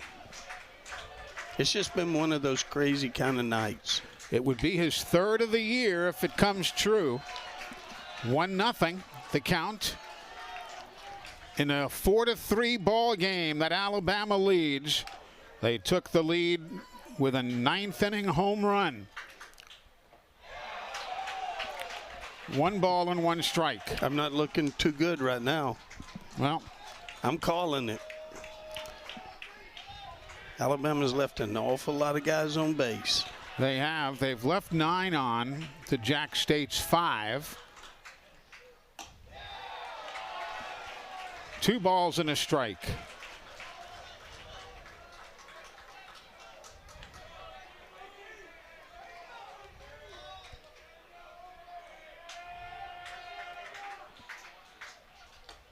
He was ahead of that one at 78 miles an hour. Steckmesser's done a really good job. He has. And that's good to see, too. You know, for him to step in and really pitch in a situation like this. And here's a pitch that misses high. Count full at 3-2. LaChance is on deck.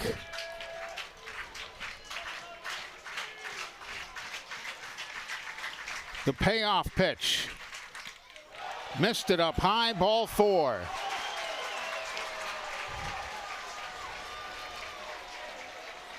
Five walks now. Issued by the Tide.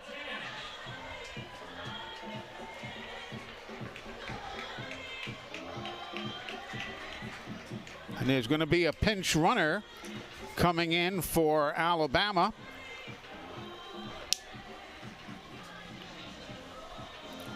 Trey Majette. He's got speed. He has tried to steal twice, has been successful both times. Greg LaChance at the plate. Majette leads off first, being held on by Vaughn. I couldn't do it right here, but I think Coach could. Yeah. I couldn't pull the trigger and give him a green light right here, but I wouldn't be surprised at all. No, that's the aggressive style of Steve Beazer.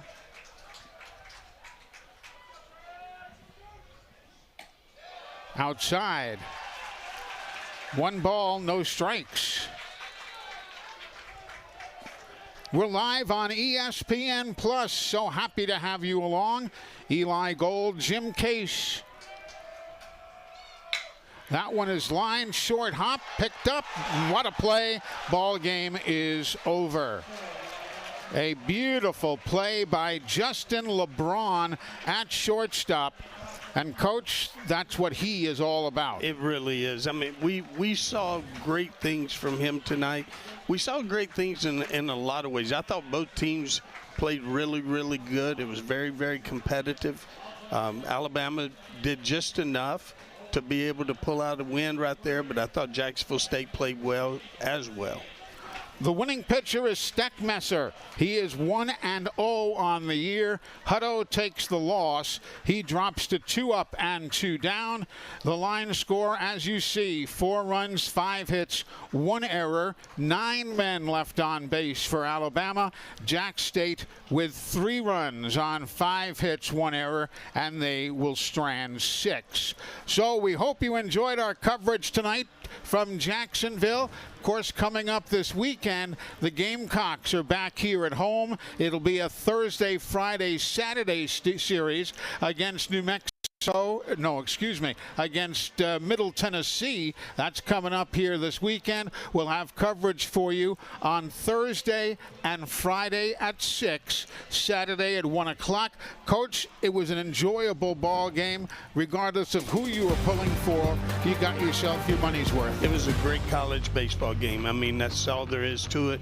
One team was going to be disappointed. It was that close of a game. Somebody's going to be disappointed, but Alabama found a way.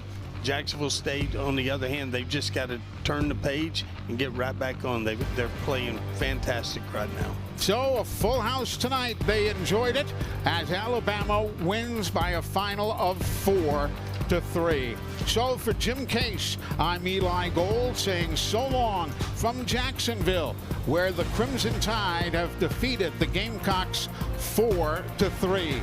All games airing on the ESPN networks are streaming live and are archived on the ESPN app. This has been a presentation of ESPN.